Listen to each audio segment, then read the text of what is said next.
Hey you, I'm the Queen of Shade. Welcome to the interview. Don't forget to comment, like, subscribe, and hit my Cash App to support your favorite content creator. Now let's get to the interview. Mwah.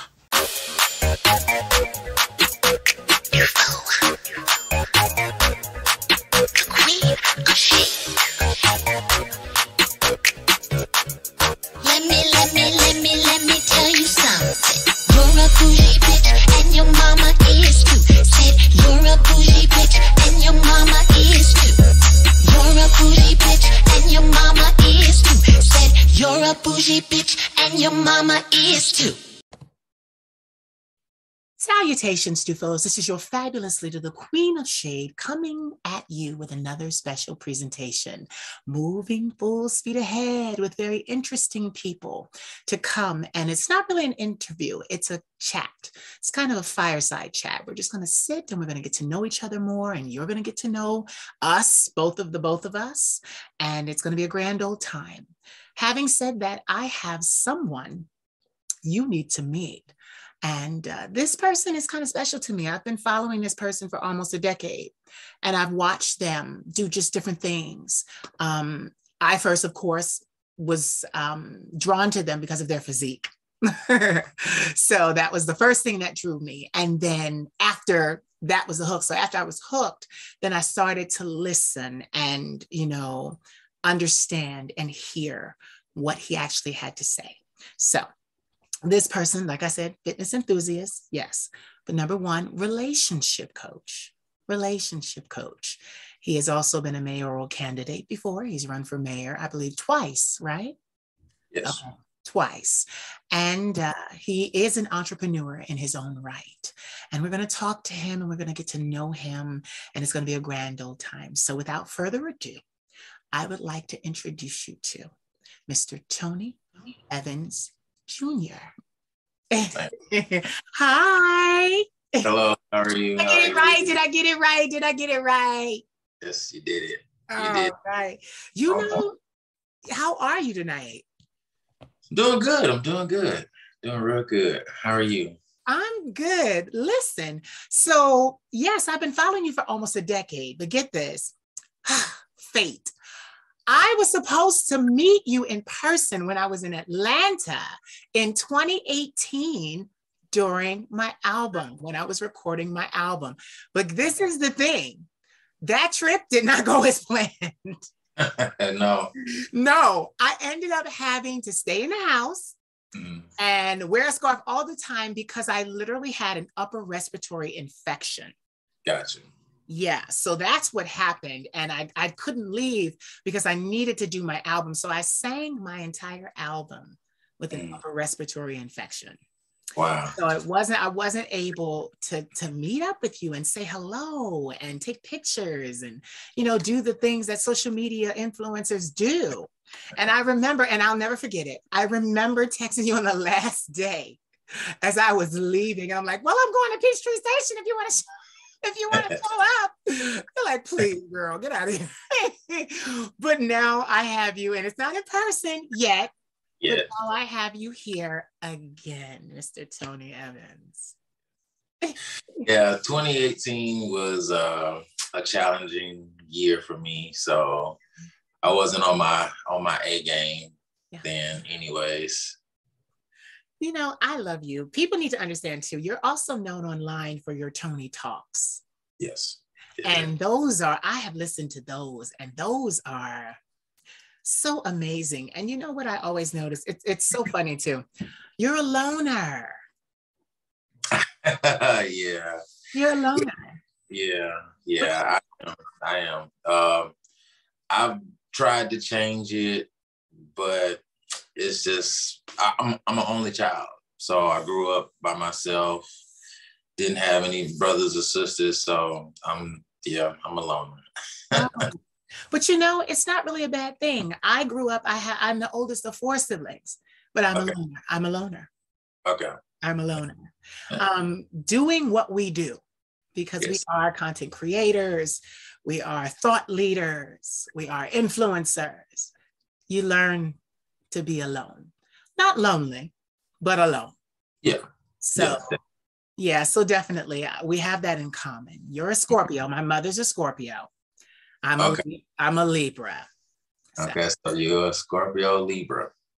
The Scorpio is the masculine of the water nature, and the Libra is the masculine of the air nature. So the foundation of you is a Scorpio. The influence is the Libra. So you're sensitive, emotional. In life, you need to be held, but you also need to be free. Yeah, you're right. Yeah. You know what I love to hold me? Like, do you know my favorite thing that I love to be held by? What's that? Myself. You know, it's interesting because my passion is constellation mapping, and constellation mapping is basically the mapping of behaviors based on the constellation in which you're born. A lot of people, try to challenge it, but they fail to realize the constellations are right outside our atmosphere. We are suspended within the constellations, and the constellations do affect human behaviors. And so when we say you are water nature and you need to be held, meaning in life you need to be comfortable. Water in its natural state would be calm, still, cool, unbothered. So that's what you need in your life. So sometimes people that are water nature, a job may hold them. The amount of money they make on that job may hold them. A relationship may hold them, but it's something that keeps them still and keeps them comfortable. Mm-hmm. And then you being the Libra, you're the communicator. You love to talk to everybody. You love to travel, be on the go, always out and about, can talk to anybody. So you need space, even though you can be in a relationship, you still need space in your relationship. I like escorts. I'm just gonna say, I've been saying, trust me, I've said it in 130 interviews. I like escorts because they come in, they know what they're doing, they fulfill their purpose, and they get out of my way so I can do what I love to do, which is work. So let me ask you, in your life, do you have any Virgos? There should be lots of Virgos around you that love you and adore you, and you love and adore them back. I was going to say that I know that you love Virgos. I remember a video watching it and you were like, I need a Virgo, because your friend was trying to tell you that you would change your sexual position. And you were like, hell no, I'm not going to change my sexual position. You see, this is how much I follow you. This conversation years in the making. Yes. So get this. In my immediate family, I have no Virgos except one, and I'm not really close to him because he's young. Mm-hmm. But in my life, a lot of Virgos. Yes. And a lot of Aquarius. I have a lot of Aquarians. Okay, that Aquarius, the Aquarius, actually, most Aquarius, they like Virgos and Scorpios sexually. Mm-hmm. Usually that's all it ever is. It's just sex. You have a lot of commonalities with the Aquarius nature because of your Libra nature. You're both air natures. These are both air natures. But because the foundation of who you are as a Scorpio, these Virgos, whoever they are, they will always do something to take care of you. They're going to always go out of their way for you versus, anybody else. And you, because of your Scorpio nature, you can get almost anything out of a Virgo if you seek it. You know what's so funny? I'm laughing because I know, like, I've met Virgos in the last couple of years. Mm-hmm. Honey, they adore me. Like, yes. When I tell you they adore me. Like, and I have to tell them, like, hey, now, you are in a relationship.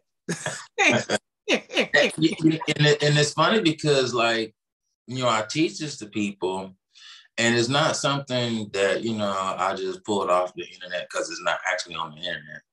It's not something that I just made up. This is something that people have experienced their whole life. This is something that people experience every single day.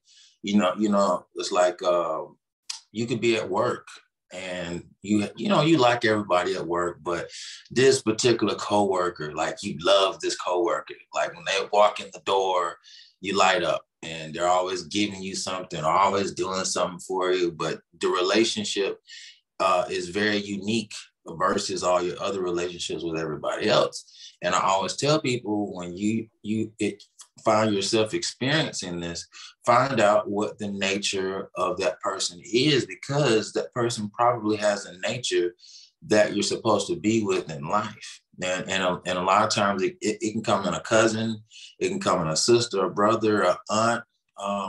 But it's very, people can feel it. They just don't know what it is. It's just like I was on an interview a couple of months ago, and I'm sitting in front of a district manager. We met for the first time in my life. And because, the foundation of who I am as a Capricorn, he's, in the interview, he says, man, I like you.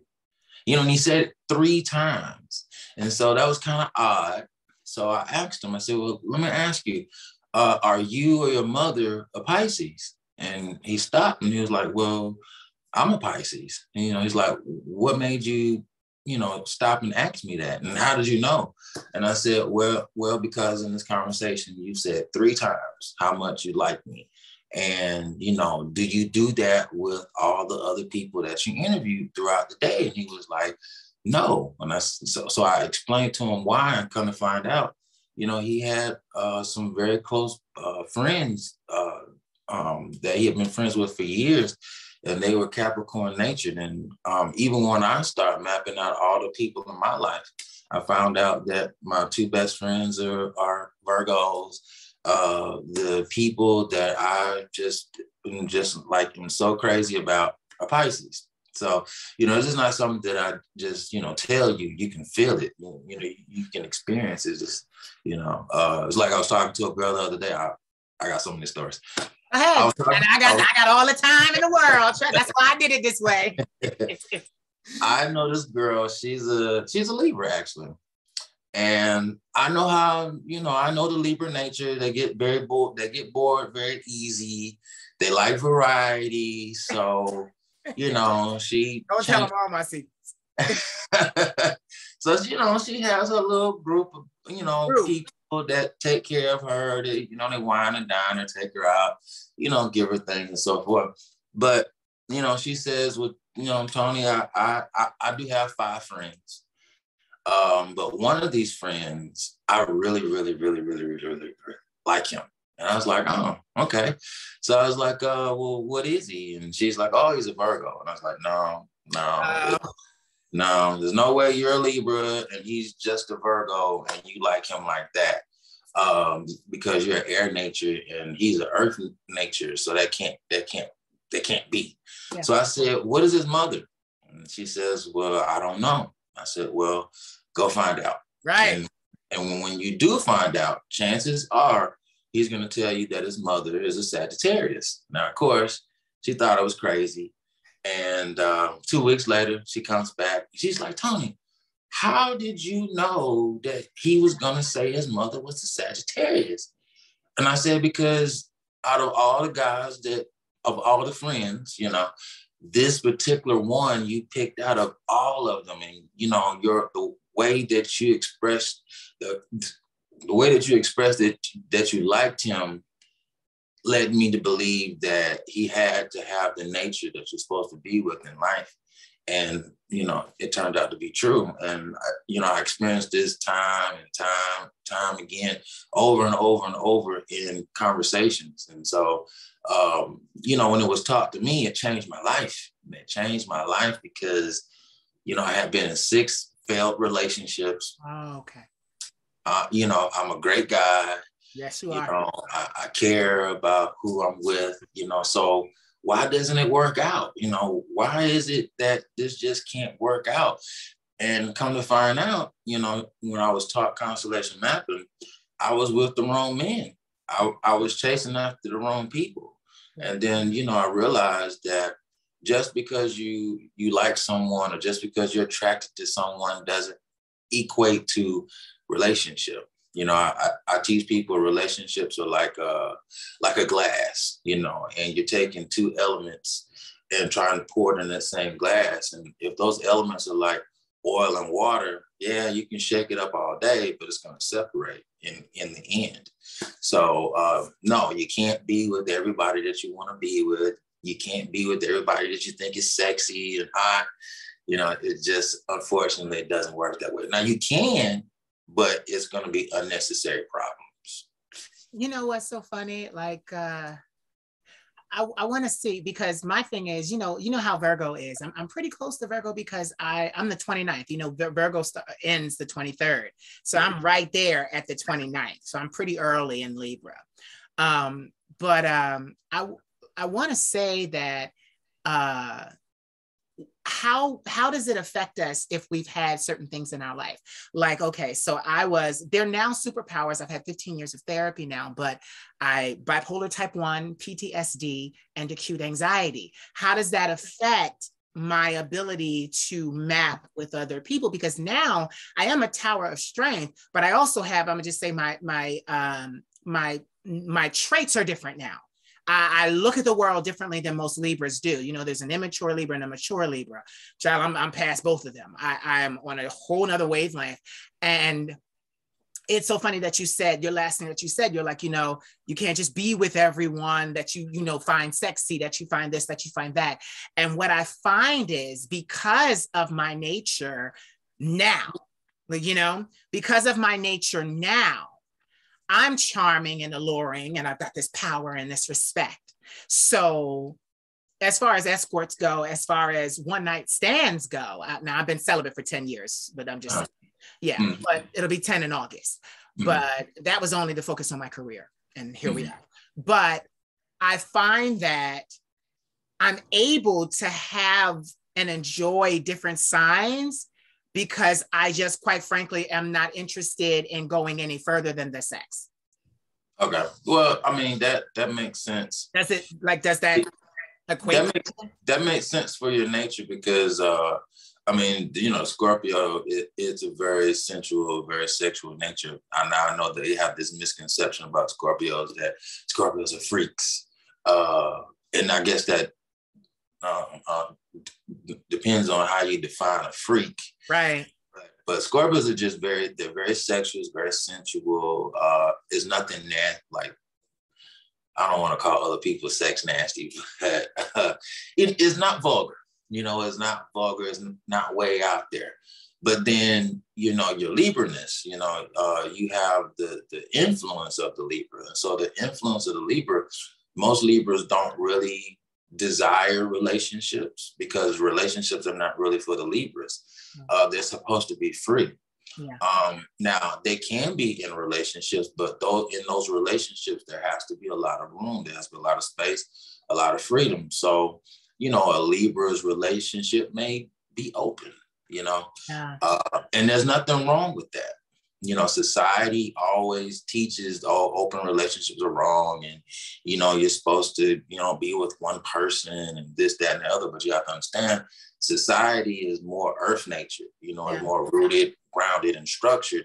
And, you know, that's just not for the Libra. The Libra is supposed to be flying around. It's the air. Right. You know, air is everywhere. You know, we can't just take air and put it in a bottle and say, this is it, you know. Yeah. Air is for everyone. So that's why these individuals, it's very easy for them to, you know, have multiple relationships. And they don't all have to be sexual or anything like that. Right. But it's very easy for them to have these relationships because, one, they like to travel.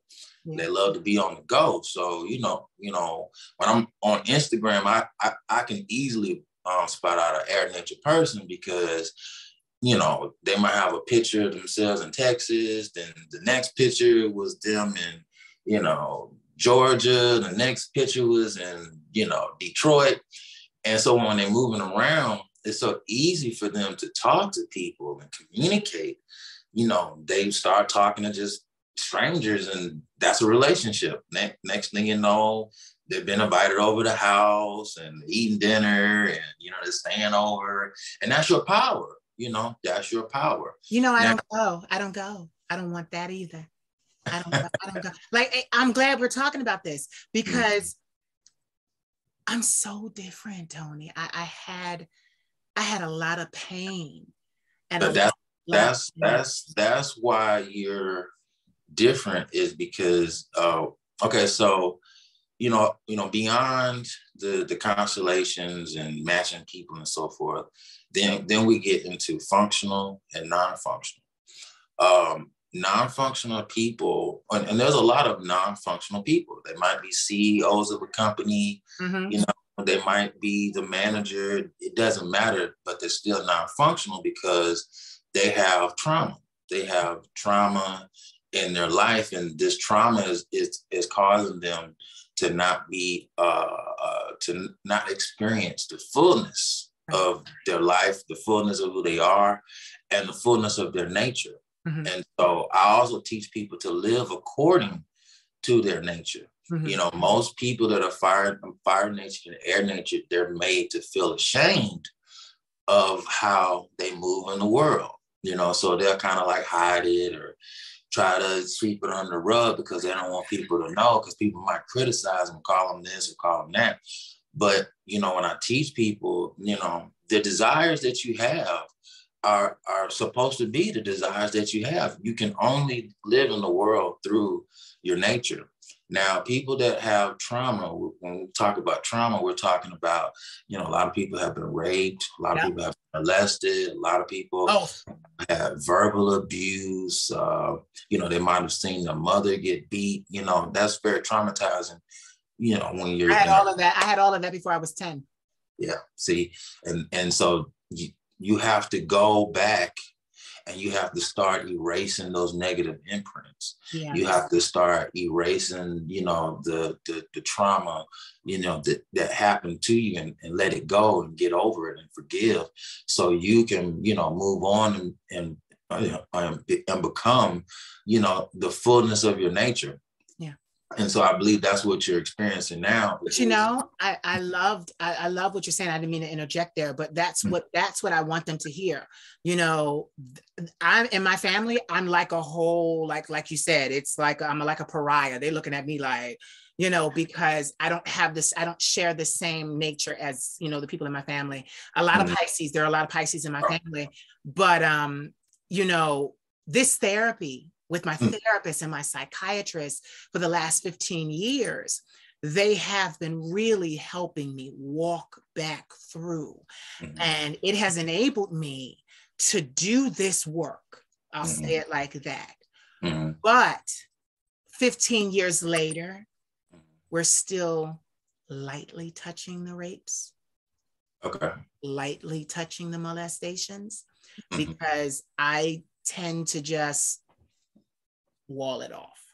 Okay. I tend to just do that. And my therapist, and this is the thing, I'll talk about it. I've talked about it publicly. I talk about it privately with my therapist, psychiatrist. I talk about it. The people, the man, because I was raped by a woman, molested by a man. Okay. And the woman is still alive. The man is dead. Okay. And, for a long time, even with that trauma, it really impacted my sexual view, because they tell you a child only knows what feels good. I blamed myself for so long because a child only knows what feels good. The man took his time with me. The man never penetrated me.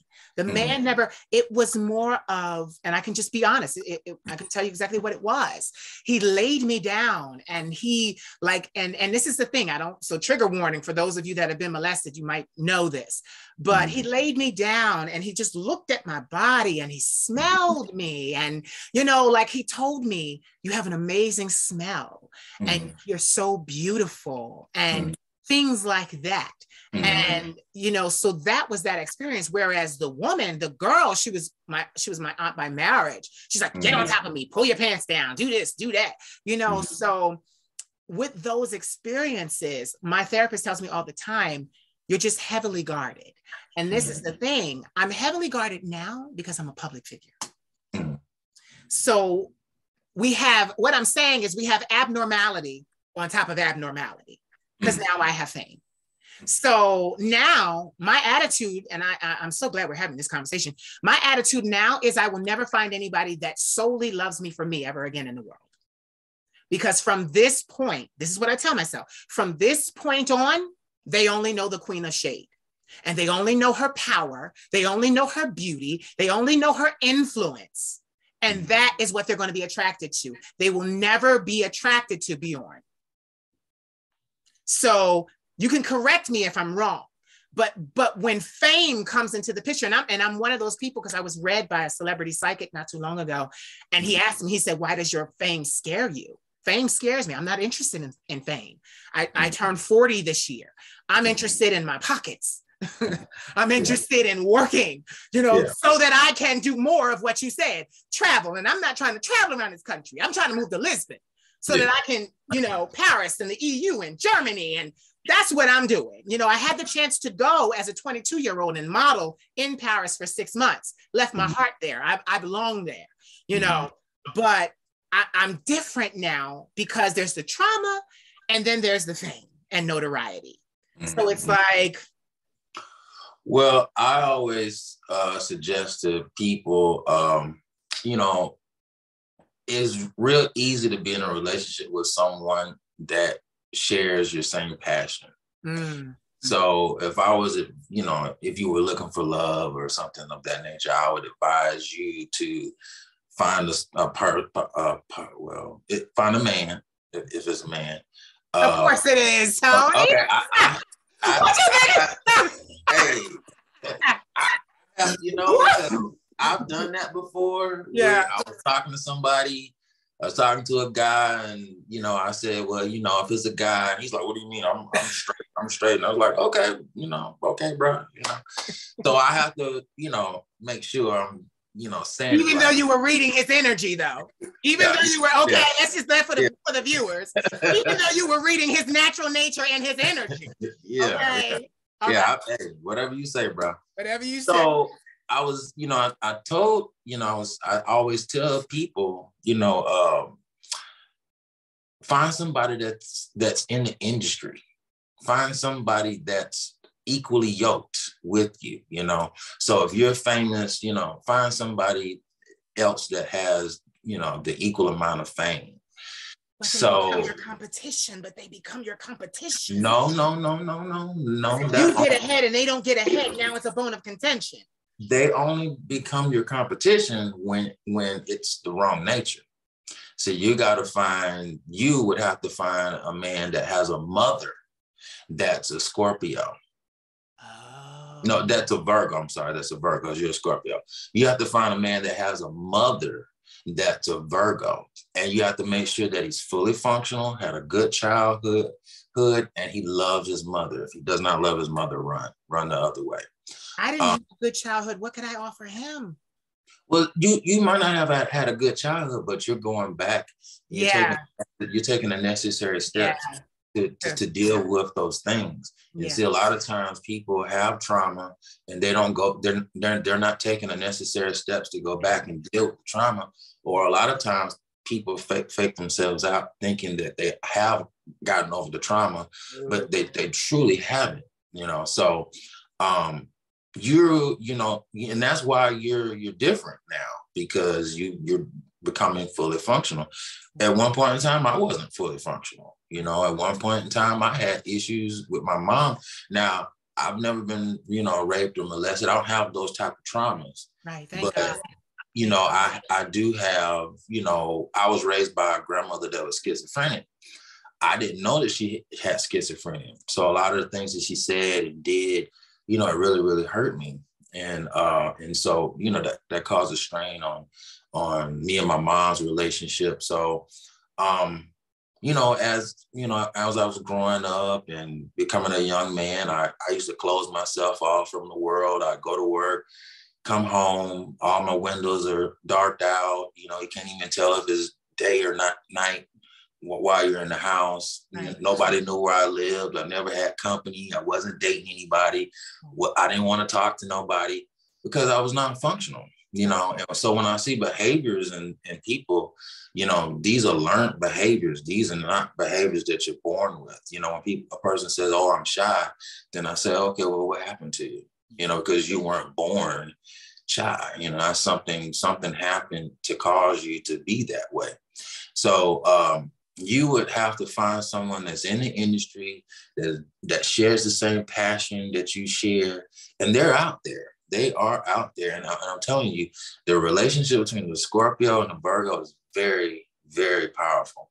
You know, I can't speak for all the other natures, but I know that is a very, very powerful combination. And this Virgo, this person as a Virgo, they will hold you. They will be gentle with you. They will take their time with you. They will support you, you know, and that's what you want. That's what you're looking for. You know, like a lot of times people, like for instance, you know, I'm a Capricorn. I'm supposed to be with a Pisces. Well, my first boyfriend, the first person I ever dated, he was born a Pisces, but his mother was not the Pisces. So the foundation was off. Yeah. You know, I love the Pisces, you know, attributes about him, but there was just something different, you know, about him, like another side of him. Mm-hmm. So, you know, I got a chance to ask him, and, you know, his mother's an Aquarius. And so that explained why we saw the world so differently. That's why we moved in the world differently. That's why our lifestyle choices were very different. And so, you know, in that I'm rooted, grounded, and structured, and, you know, he's free. And so it just didn't work. You know, it didn't work out. And, you know, it's all about the natures of you know, who we are, because relationships are basically behaviors. Are you displaying the behaviors that are favorable for me? You know, am I displaying the behaviors that are favorable for you? So I would say to you, please don't cut yourself off from love. You know, don't cut yourself off from, you know, a potential partner. They're out there. You know, this thing, you know, that I teach is not something that happens overnight. Right. You know, it's not something that's quick, you know. Mm-hmm. And I think that's the beauty of it, is because, you know, you spend so much time searching for this person. When you do find them, it's like, I can't let you go. But it also helps us move through the sea of people out there. Because, you know, when you're looking for love, you don't know, you know, there's so many beautiful, you know, Black men out there. You don't know which one to choose, you know what I'm saying? So, you know, everything that exists has a blueprint to it. You know, I have a blueprint, you have a blueprint, and everybody else has a blueprint. So if I know, you know, what your blueprint is, it makes it so much easier for me to identify who I'm going to be compatible with right away, versus wasting, you know, 6 months, a year, wasting all that energy, wasting all the emotions. You know, and we can't afford to waste emotions, because, you know, we're very sensitive, we're very emotional, and we need someone that can cater to those things. And, you know, so like if you were with, you know, if you were with the Aries, you know, there's nothing wrong with the Aries, but the fire doesn't hold the water. You know, either one of these elements are going to cancel it. One is going to cancel the other out, you know, and so when you get into relationships and humans, that's why these two natures don't coexist beautifully. You know, it's not a beautiful union. They spend most of their time fighting and arguing. And well, you know what though, Tony? Mm-hmm. I've been using this word, and my grandmother and I were talking about it, because I'm a self-made entrepreneur. Mm-hmm. I built everything that I have from nothing, mm-hmm. absolutely nothing. Mm-hmm. Did the work, and I'm here now. And then, so there was the brand is 6 years old. Then the therapy is 15 years old. Mm-hmm. You know, like I've been in the industry for 20 years. Mm-hmm. It didn't click for me in the industry until I took a look at myself and started to work on myself. And in working on myself, I'm not a love person, Tony. And I don't want to waste anyone's time, because it is what you said. It has taken me damn near 40 years to get here. I want to run around. I want to see the world. It's not even that I want to sleep with everybody. I did that already. I had my summer where I slept with 85 men. I was manic. So, and unmedicated at that time. Thank God I didn't catch anything. I always loved condoms, but I literally slept with 85 men. I took 1 week off because, you know, the summer's 90 days. I literally took 1 week off. I slept, and I had them muscular. I had them thin. I had them tall. I had them short. I did that one summer and then went completely celibate for 10 years.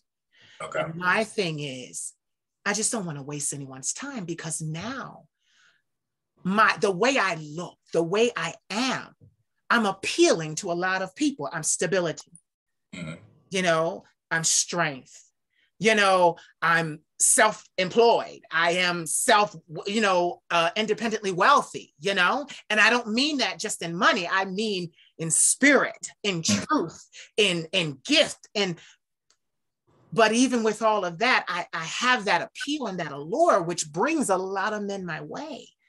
I'm not interested in love, darling.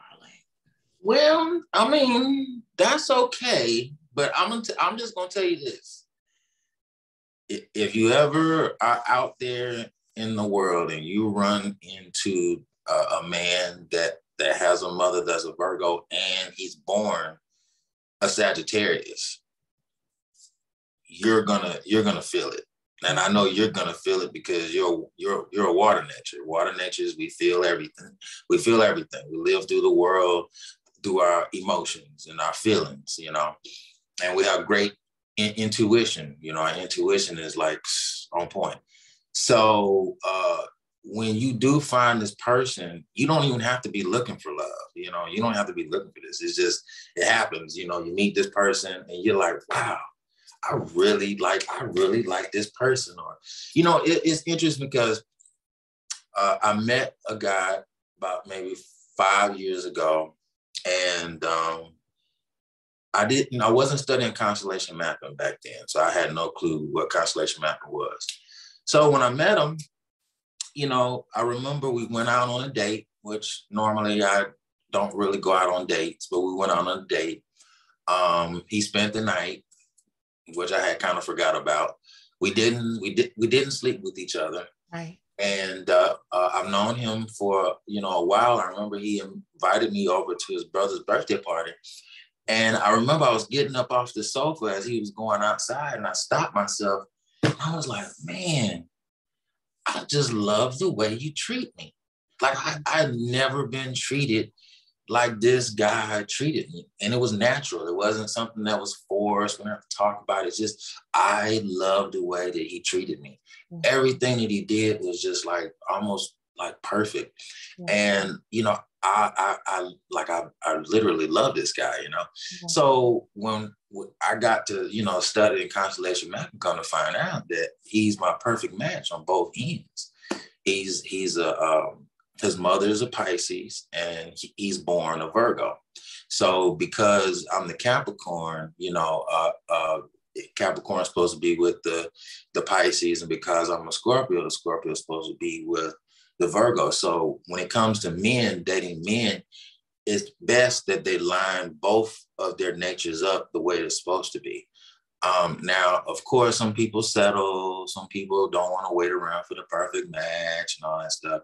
And you can do that. But me, I want to experience the fullness of my relationship. I want to experience the fullness of everything that feels good.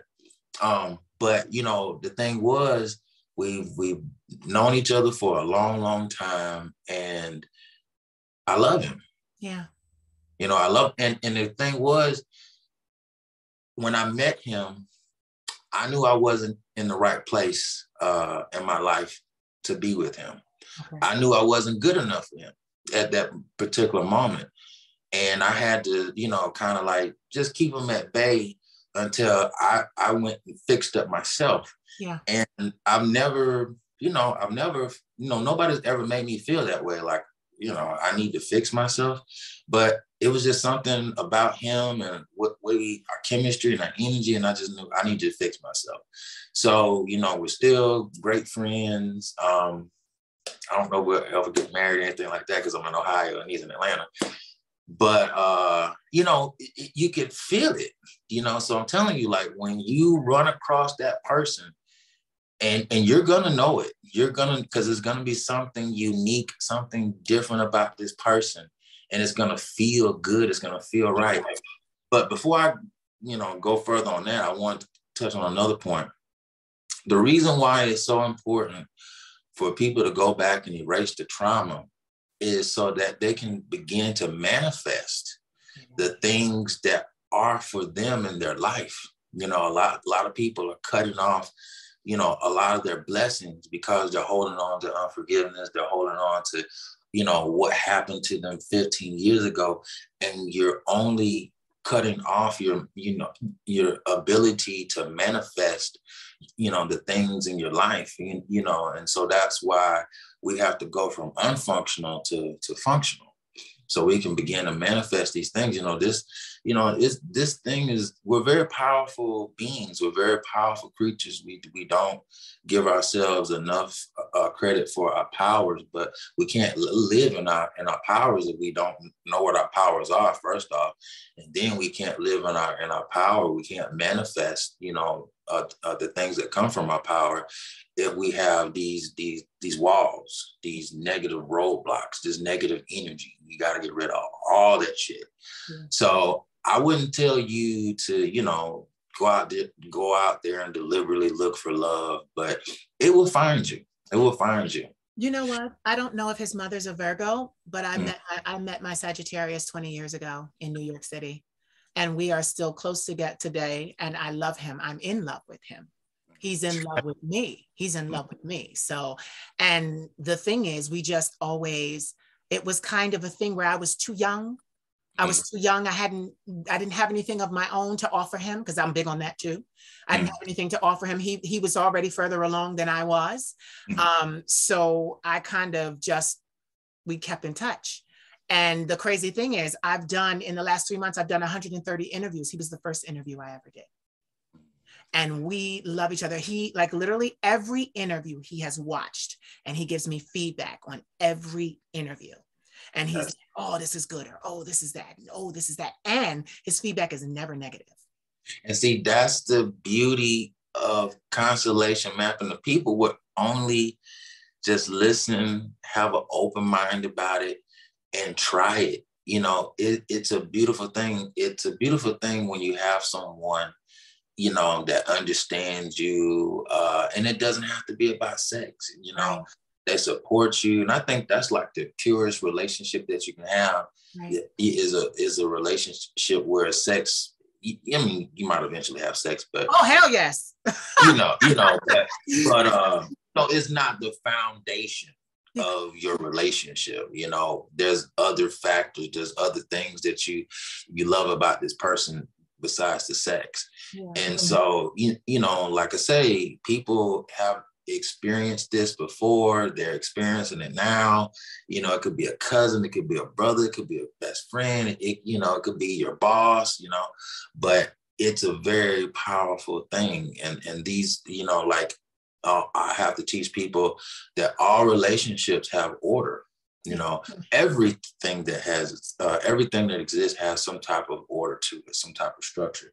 So there are certain natures that have to take the lead, because there has to be a head and there has to be a tail.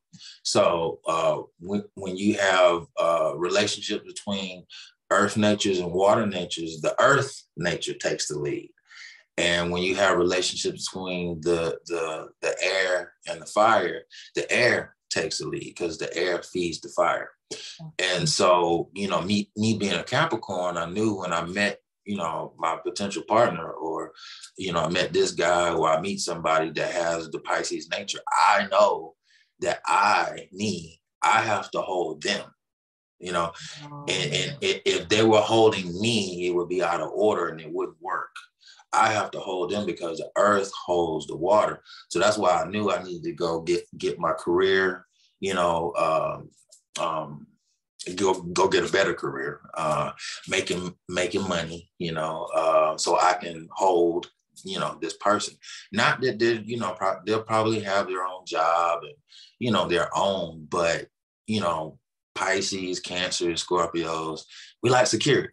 You know, we like to know that we're, you know, everything's going to be taken care of. Everything's going to be all right.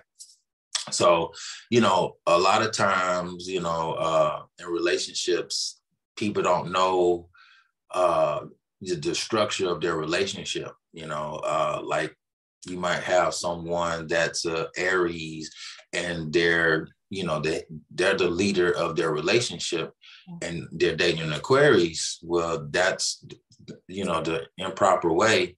The Aquarius is supposed to be the head of the relationship, and the Aries supports, you know, the Aquarius. Oh, you're gonna be mad at me. You're gonna be mad at me because I'm very much in control of everything. Like, get this. I don't know if I like my nature. I'm a trans illusionist. I wear dresses, I wear wigs, I wear makeup. I'm a blouse. It's me that tops. In my relationships. Even when I was having my rendezvous, I topped because I enjoyed it. Now, mind you, I bottomed before. That's how I started, but I didn't like that. I felt like I was being taken advantage of. I don't like the sensation. I don't like the feeling. So it just was something that I had to let go of. And I found happiness. Now, mind you, I haven't done it in almost 10 years, but when I was doing it, right, you like, keep that away from me, that plague. No, but I had to focus on my career. Like, I had to get really serious about my career. And it was kind of like, it wasn't for one person, but it was like what you said. I had to make myself appealing. I had to have some shit for anybody, to be alluring, to be wanted, to be desired. I needed to have some shit. So that's what I did. But yeah, like, I just, even with the Sagittarius, he is very relationship oriented. I can't and I won't hurt him. Now I wonder what his mother is. That's what we gotta find out. Yeah, because I always tell people, I be like, let's see if he gets back to me about while we're talking.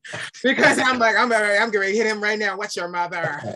Usually men that are very relationship oriented, usually these men are gonna be men that are Pisces, Cancers, Scorpios, Virgos, Capricorns, and Tauruses. These are your people that inherently desire relationships. And so when they have, if they have a fire or air nature within them as well, they'll feel, you know, two opposite ways about the same topic. Right. So, you know, they'll have their moments where they'll desire to be in a relationship. Then they have their moments where they just don't care and they just want to be free. And so they live, you know, between these two dynamics. And that's why they definitely have to find someone that can balance that, you know, because all things that exist have balance. Yeah. And so we all need to be balanced. We have to have someone in our life, if we're going to be in a relationship, that can balance us. And so, you know, with you needing to be held, you also need someone that can give you that space to be free. Or they'll do all that free stuff, they'll do it with you, you know. You know what's so crazy? You're absolutely right, though, because as the boss, as the blouse, as the this, as the that, look at how my psyche and my manifestation put this together. So even though I'm a blouse, very effeminate, I do need to be held. But the men that I go after are very muscular men. And it works. It works. And they hold me even though they're not topping me. Okay, now when we say hold, we're not necessarily talking about sex. We're talking about, like, let's just say, for instance, you come home, you had a long day, and, you know, you're feeling, you know, some type of way about certain things. Well, see, that person that has that earth nature in them, they're gonna sit down and listen to you, you know, in that moment, so you can get all that out.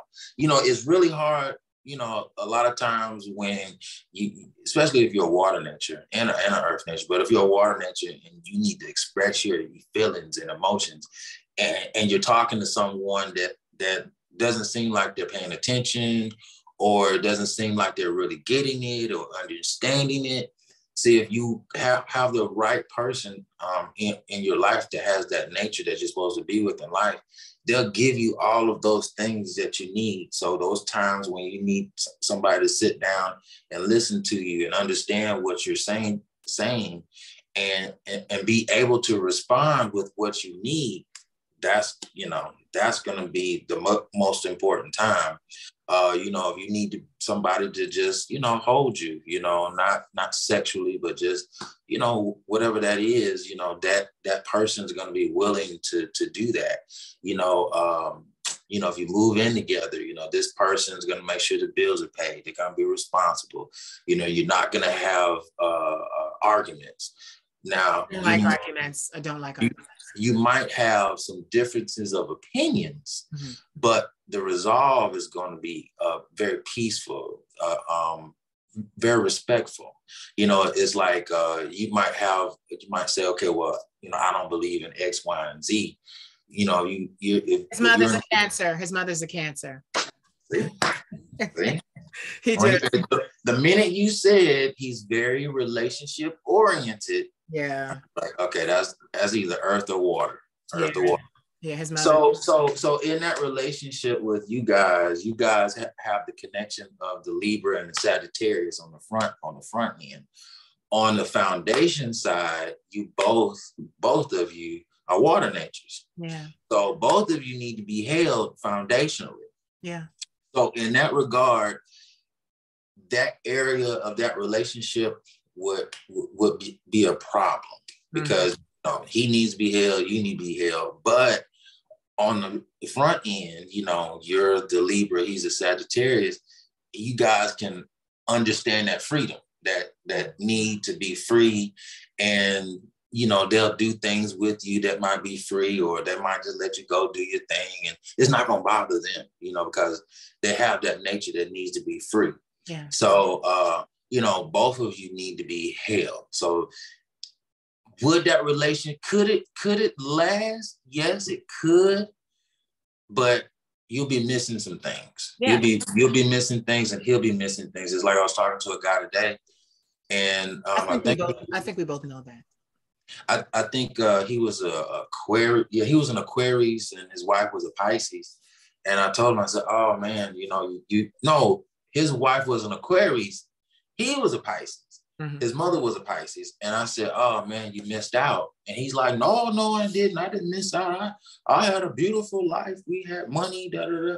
I said, "Yeah, I get that part, but you don't know what you don't know what you've missed, because you've never taken the time out to feel it or understand it." But I can truly tell him he missed out in life, you know, because he's a Pisces. He needs to be held in life. And, you know, his wife is not going to be able to hold him.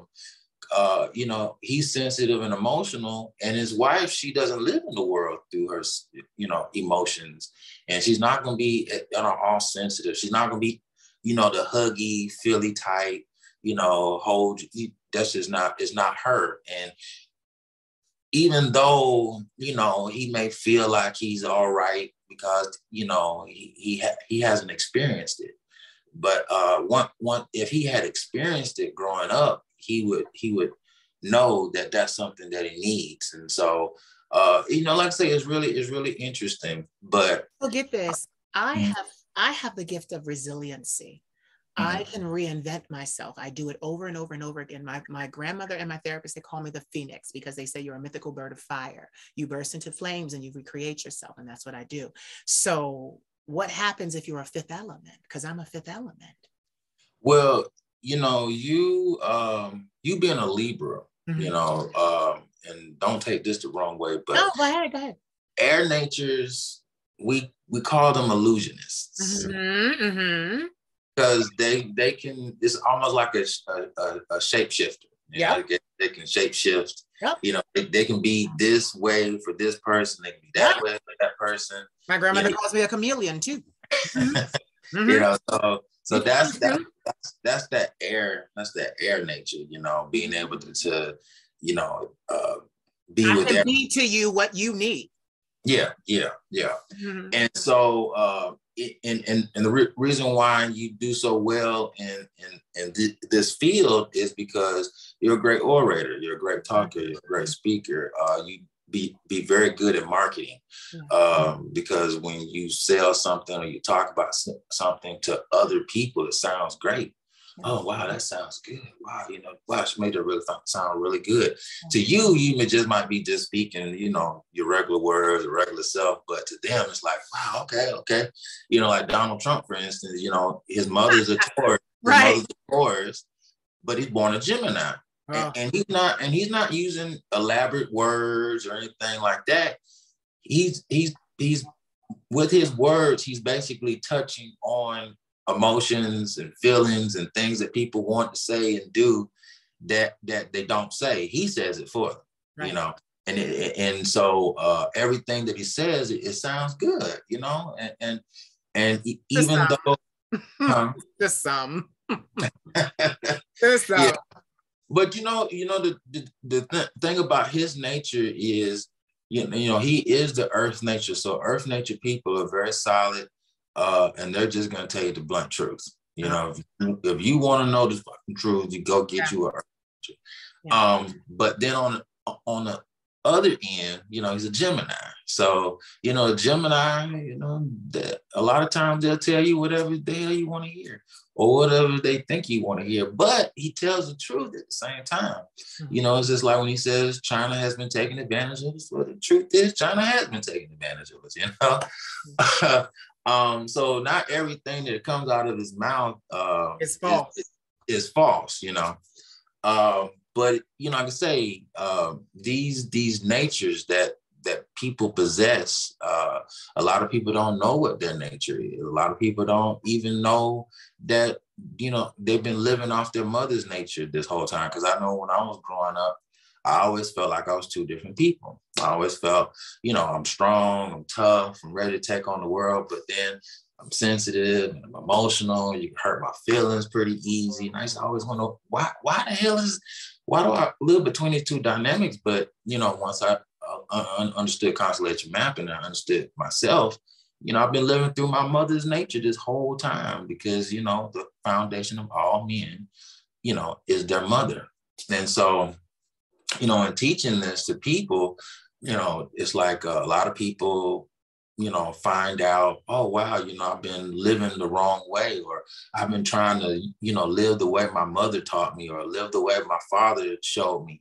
But that may not necessarily resonate with your nature. So it's very important that people understand themselves first. Then they can understand the people around them. But for you, you know, you're a beautiful person. You have a beautiful spirit. You have so many beautiful qualities, and you should not, you know, deprive anybody or any people from that. You know what it is? But you know what it is, Tony? I've fought to get here. And the thing about it is, it's not just my family. For 15 years now, I've been hinting at it lately. I've had someone in Hollywood that just didn't like me because of jealousy. They're famous. And they have been doing evil and malicious things to me behind the scenes to stop me from making money, to break my phones and tamper this and tamper that, computers and just all kinds of things. And my lawyers, and it's a mess and it's a debacle. And I've been dealing with it. And it makes me upset, but I know that there's a method to it. And I know that it's get caught. Can I ask you, do you know what their nature is? Hold on, I can tell you right now. Because the reason why I say that is because now we're getting into something else. Is a lot of times people are searching for their purpose and their meaning in life, and they're waiting for. He's a Taurus. I don't know what his mother is. He's a Taurus. Okay, that's it would conflict with your Libra nature. Yeah. But the point I was going to make was a lot of times people are searching for the purpose and their role in life. Yeah. And they're waiting for some magical to happen or God to talk out of the sky or drop some book in front of them. Mm-hmm. But the truth is, your purpose in life, your role in life is assigned to you through your nature. Yeah. People that are here, that are fire natures, or they have a fire nature within them, the role of the fire is to destroy. It's to destroy shit. Yeah. And the role of the air is to stir shit up. The role of the water is to meet the world with sympathy and empathy and love and kindness and all those good things. And the role of the earth is to hold everything together, to keep everything together, to keep the peace. And so a lot of times God will send a person in your life to be your conflict, but the conflict is to make you better. And if God didn't use that person, I would have never been. You would have never become better. You're right. So we can't, I know it doesn't feel good and we don't like it and shit like that, but when you have an opposition or somebody's in your life, giving you opposition, you then have to step back. Rise above it. And ask yourself, well, you gotta also ask yourself, why is this person, giving me conflict? Is there something that God is trying to pull out of me, that only this person can bring out, Yeah. I would have never known the ins and outs of my business had this person not tampered with me. I would have stopped a long time ago because it's very expensive had this person not tampered with me. The fact that this person tampered with me, and this is because of my thinking and therapy and all of these things and exposure, the fact that this person kept tampering with me let me know without a shadow of a doubt that I had something special that I needed to keep going. Where most people would have heard, it's useless, it's hard, let me stop. This person, is trying to stop me. I actually found the belief in myself because I didn't believe before. So when this person started messing with me, the optimism in me said, bitch, they gotta be messing with you because there's something there. There's something there. And to mess with me for 15 years straight, let me know that what I have is so monumental and so powerful that it's going to change the world. And this is the thing. Just the other night, I was upset because I was speaking to the divine and I'm like, you never protected me. You never protected me. I've never felt protected. I'm going to do a podcast about that later. I never felt protected in my life. And I always had to figure out the answer myself. I always had to do that. So even when I was talking about what was going on with that person in Hollywood, and I'm like, okay, you never protected me. And the divine said to me, but you didn't need me to protect you because I taught you. You raised up. You learned how to protect yourself. And I was like, well, I wish you had just allowed me to do that without all of the, because I'm with mental illness and everything, you would have thought it would have drove me crazy. It didn't. And he said to me, and the divine said to me, well, sweetheart, I couldn't do that because I don't give mock tests. The test has to be real. So there's no way I could have given you a test in a vacuum that wouldn't have done anything for you. This test needed to be real so that you would have a real emotion, a real reaction, and come up with real solutions as to how to deal with it. So now, sometimes God will use you to be the conflict for somebody else, either to bring them to an end or to make them better. So it works, it works both ways, but God works through people, so when a lot of times I'm always asking people what their natures are, because I want to know what energy, why am I meeting all these Virgos, this month or, this year, why do I have all these Aries coming in my life? Why has God sent these people in my life, whether it's good or bad? Sometimes, God might send them in your life to protect you from something, in the future, or God may, like I say, send them to be the conflict to push you, to compel you, to to make you better. So 15 years of making me better. 15. Now you said this person, you said they were a Taurus, right? Yes. Okay, so now one thing you have to learn about people that have the earth nature within them, they do everything long term. They don't do things short term. Okay. So, we can look at mostly all actors, singers that are earth natured. They have careers that span 20, 25, 30, 35 years. And we're not just talking like, they come and they've gone, like they're still relevant. Right. They have that longevity. So the fact that you have a Taurus after you, in conflict with you, that's something long term. So God saw the necessity, to have this person in your life, messing with you for 15 years. Because he made me long term. He made me long term. And which is another thing about air natures and fire natures. Air natures and fire natures quick to go to something else. They don't do things long term. Right. Quick to go to something else.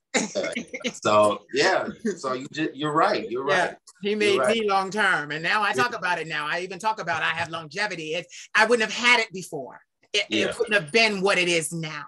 Yeah. And now, like, I've got all these years and years and years and years, and I'm looking toward more years. Now, the thing is, I already know this person is going to back themselves into a corner. I also know that I'll have nothing to do with that. My lawyer is working. We have hired people to kind of catch, and, they tamper with my computers. They tamper with my phone. We've hired people to, started to hire people to figure out how it was done and things like that. But now your lawyer, I tell people, if you're going to pick a lawyer, pick the lawyer that has the nature that you're supposed to be with in life, because they're going to go. My lawyer is amazing. Hold on. Let me see if I can find his nature. They're going to go the farthest for you. He does. Because get this, I can say this on the record, and I don't have to say allegedly. Nene Leakes, Marvel Comics, and Disney all tried to steal my Queen of Shade trademark. Disney and Marvel Comics tried to create a character named Shade that was going to be the first drag queen performance, like a superhero. And we served them a cease and desist. They got back to us, apologized, and changed her. Oh, wow. Nene Leakes didn't respond, but she changed the name of her tour. And that also happened in 2018 while I was there in Atlanta. She announced her tour going to Texas, and it was the Queen of Shade tour. She changed it to Shit Talkers after my lawyer got done with the cease and desist. Okay. My lawyer, but he always says to me, and he always goes to bat for me. His name is Marcus DeBudio. He always says to me, you have a target on your back. He helped me to realize that. He's like, you got to be careful of everybody. So it kind of put me in that mind frame too, because he's like, babe, you can't mingle. You got to be careful, because people they slip and fall on your property. They this, that, and the other. Like he helped me to realize that. The lawyer that would probably go the furthest for you would be a Sagittarius. A Sagittarius, they would go very far for you, and plus, they make very good lawyers because they read every goddamn thing. Right. And you do too. I mean, because you research everything. I do. I do. I use constellation mapping at work to an extent where I don't like reading emails. So I usually go to the guy that's he's a Gemini. So I know that his Gemini nature causes him to read every freaking email that comes down. So my boss was also a Gemini too. So he's always, did you read the email? Did you read the email? Did you read everything's about a fucking email? So I would just go downstairs to the guy that's a Gemini and say, hey, did you see all the emails that came down here? Say, yeah. I say, give me a brief overview of what they're talking about. And so he'll tell me about it, and then I'll go upstairs, and of course my lawyer's the director. My lawyer's the director of his firm. Oh, okay. LinkedIn is not giving me his birthday though. They usually tell us in the DMs when their birthdays are, but they're not giving me his birthday. yeah, when you get a chance, and start doing this in your life, I damn sure am. When you start meeting people and they're coming around, I ask everybody. Like when I go to work, hey, when I go to a new store, hey, what's I have to ask them what their birthday is because they don't know. If I say what your nature is, they're like, what's that? Yeah. So I say, what's your birthday? And they say, blah, blah. Oh, okay. So you're a Cancer. And so because I know they're a Cancer, I know they're sensitive, they're emotional, so I have to engage them, through their feelings and their emotions. Like, see somebody that's a Leo, I know that I can't approach them, either the way that I approach the person that's the Cancer. I have to approach them differently. I know that they have a combustible nature. I know that, if you come at them the wrong way, they're probably going to be ready to pop off because Leos don't mind fighting. Even if they get their ass whooped, they still don't care. And, hey, I got some hits in too. That's what they're going to say. So, I use this everywhere I go, and I want to know, like, I ask everybody in an interview what their sign is. Mm-hmm. And it lets me know, it gives me a quick insight to, who I'm talking to and how I can talk to them. If I'm talking to a person that's air natured or fire natured, they don't care about feelings and emotions. All they care about is numbers, facts, figures, graphs, charts. What's the bottom line? Where's the money? You know what I mean? I have a problem here. Mm-hmm. Listen to this. I have an uncle. He's 8 years older than me. He kind of helped in my child rearing. He did a horrible job. He was very abusive, very mean. He was a Leo. I'm a Libra. And what it has been all of our life is that he was jealous of me. And get it, it's not just jealous because he was in the arts. And then he had a tragic accident and messed up his nose and the windpipes and the singing so with me coming along and I ain't never been taught, and he went to a performing arts school, and I never was taught. I never needed to learn. I just came out, opened my mouth one day and I'm a soprano. So he was also very, very prophetic. And his gift, I always focused on his gift because he used it all the time to get an in with people. But then it turned out that I had the same gifts and more. And, he was the one where he would tell me prophetically that God said I was going to get HIV and die, like all of my teenage years. He was telling me that. He was telling my grandmother that. And inevitably, he ended up contracting it. And I had all the sex that I did and didn't catch anything, not even a common cold. So I just noticed that and I'm gonna be honest, when I enter a room with him, I get tightness of chest, and so does he. We cannot be around each other. And it's more so for what he did to me than because it's not what I did to him. I was a child, I watched him systematically because in our family, there are not a lot of high earners and high achievers. So my grandmother was responsible for like 4 generations. So he was her youngest son, the baby son of 5 children. So his attitude was, I want it all. I want it now. Give it to me. You remember Willy Wonka. And so he wanted a control over her purse strings. So he tried to dictate who she helped and what she did with her money so that he could keep the lot of it. And she gave him a lot. And when he burned her and never made good on a single thing that he was supposed to do business-wise, she said she would never help anybody else. Then I came here with her, and she's a Libra like me. And she ended up giving me 6 figures to launch my career 6 years ago. And ended up being, my savior in the physical form, the divine always, but to the point where the family, him, everybody, they stopped talking with her. They were so jealous and upset and angry and ripped the family apart. And I felt like it was my fault because here I am just trying to get the help that I need because I got big dreams and, mental illness. And I don't want to do what the government says. I'm denied my SSI because there's one job I can do. Now, mind you, I went to school for biology, pre-veterinary medicine, minor psychology, but they told me that I would be the only job that I could do in the United States was fold laundry and laundromat. So they were not going to give me my SSI or SSD because I could fold laundry. Yeah. So with him, there was always this bone of contention because all my aunts and uncles on my mother's side are gay and lesbian. All of them. I was the first one that came out that wasn't, even though we were indoctrinated heavily, I was the one that said, I don't care. I will defy God. I'm going to be who I am. I need to be. And then God stepped up and said, baby, I ain't got a problem with you and you ain't got a problem with me. We good. But everybody else here on this earthly plane had a problem because I'm the sunbeam that believes in himself. I'm the sunbeam that is in love with himself. I am so careful about who's around me and what I do, and I do the most. And they see that and they see what they could have been. And a lot of them now, they're breaking down. They're in their 50s, late 40s, early 50s, and they've got ailments, and it's just life didn't go the way that they wanted it to.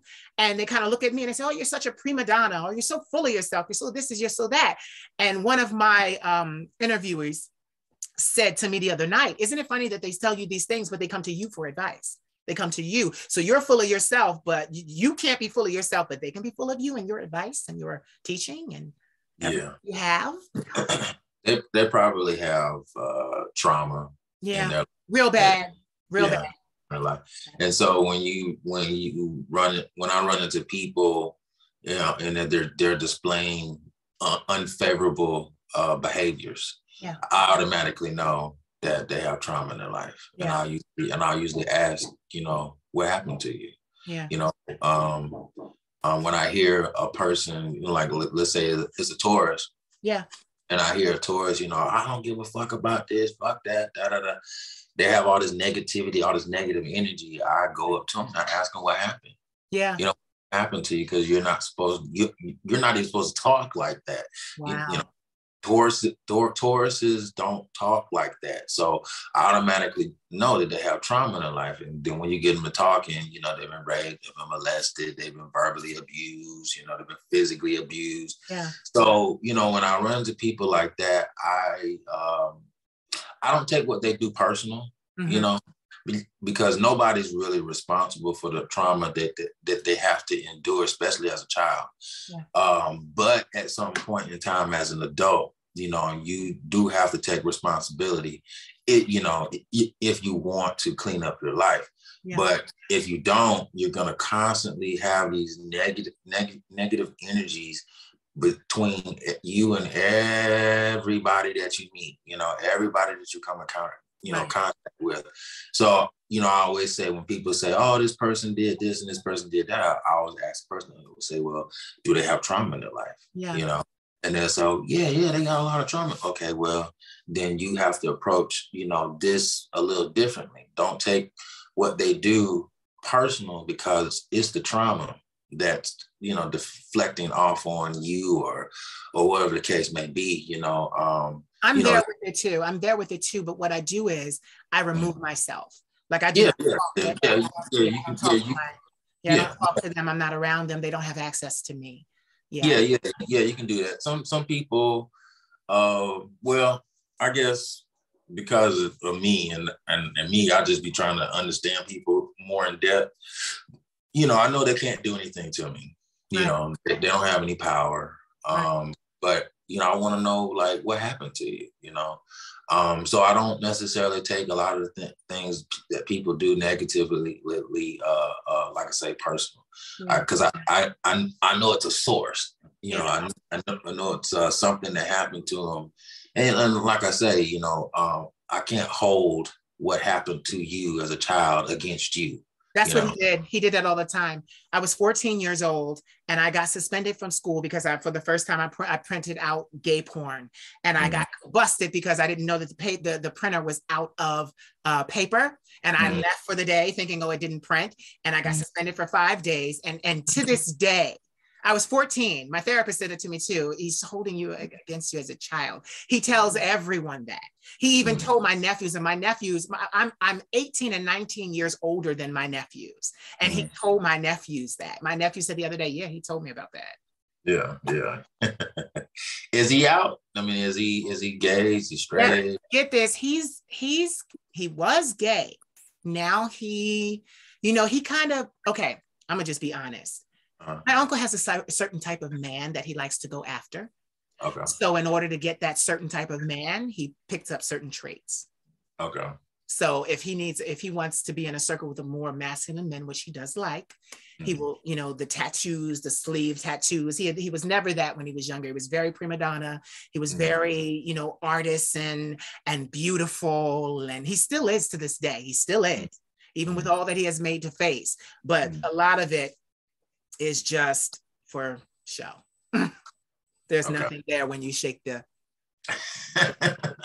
there's nothing there when you shake the actual bottle. Like he probably has a lot of trauma in his life. He does. I mean, come on. I mean, contracting HIV, that's devastating. Especially to someone like him. And I mean, and this was the thing, what I never understood was that these were the things that he said about me to other people, like my grandmother, because my grandmother came to me and said, baby, be careful. If he could put it in your water, he would. He was actually the reason why I got put out on the street at 19, fresh out of college, made medical withdrawal, fresh out of the hospital, being bipolar. I got put out on the street with no family, no nothing. It was very hard, but I survived. That's not the issue. But the thing is, with him, you're right. It's just so much trauma. But at the same time, he had a lot of trauma. That's usually he did. Like I say, when people have conflicts and stuff like that, I would even like men and their mothers, there's a lot of men that have a lot of resentment towards their mother. He does. And mother. And though that's like the worst kind. Is when they hate their mother, because if you hate your mother, then you hate yourself, because you were an egg inside of that woman's womb.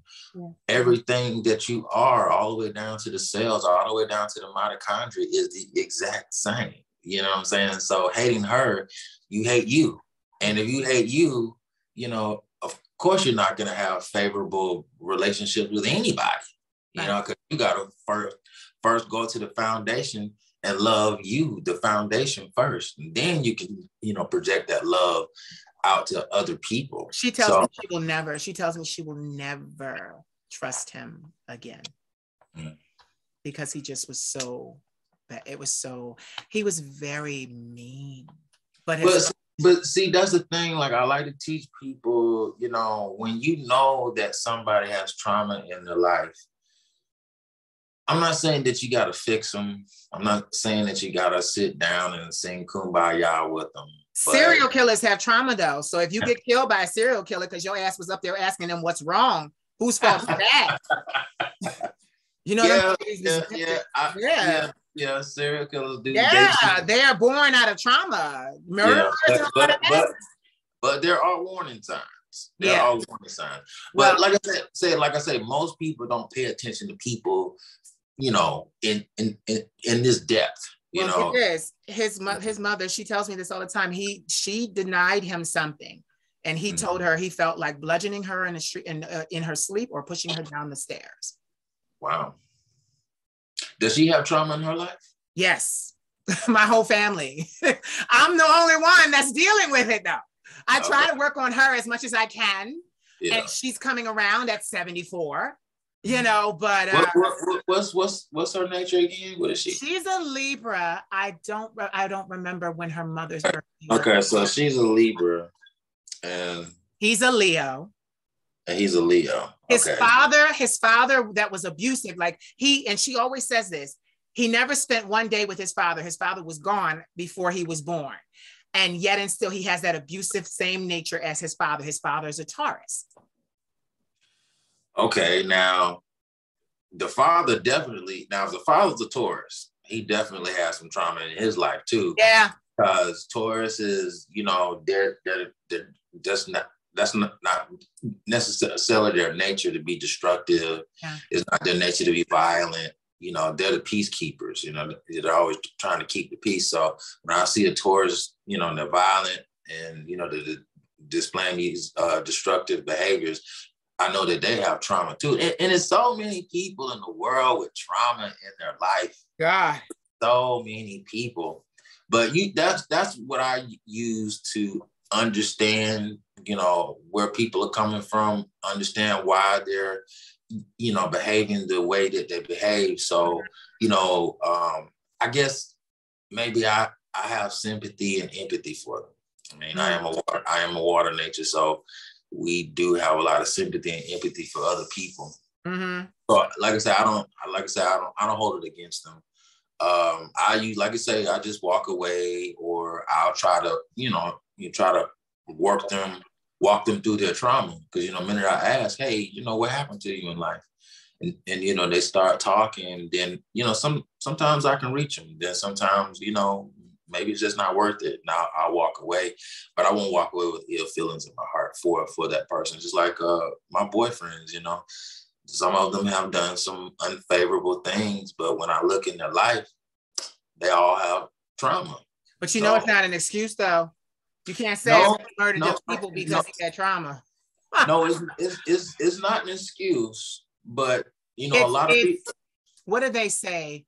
It's special conditions, special needs, special circumstances. A lot of people don't even know that they have trauma. I talk to a lot of guys, they've been, molested, and they'll say, oh, yeah, I dealt with it. I moved on, but yet you're having these negative behaviors. You couldn't have, I can tell a person that had a good childhood from a bad childhood. Yeah. I can immediately tell. Some people I meet and they're upbeat, they're bubbly, friendly, no matter what, and they just they have a positive outlook on life and so forth. And I'll say to them, I said, oh, you had a good childhood. And they'll be like, yeah, I did. But get this, I'm that way now, but that's because I've done a lot of work. And my childhood was shit. You've done, that's the thing. You've done the work. Okay. But a lot of people don't do the work. A lot of people don't even know. You know what it is? My hat is off to you. I just had to stop you there. My hat is off to you, because for you to be to offer this kind of service, you really got to like people. Because this is the thing, Tony. A bitch run a whole empire. She ain't got time to be sitting on a curb asking nobody about nothing. Security, remove them. Now I need to get back to my job.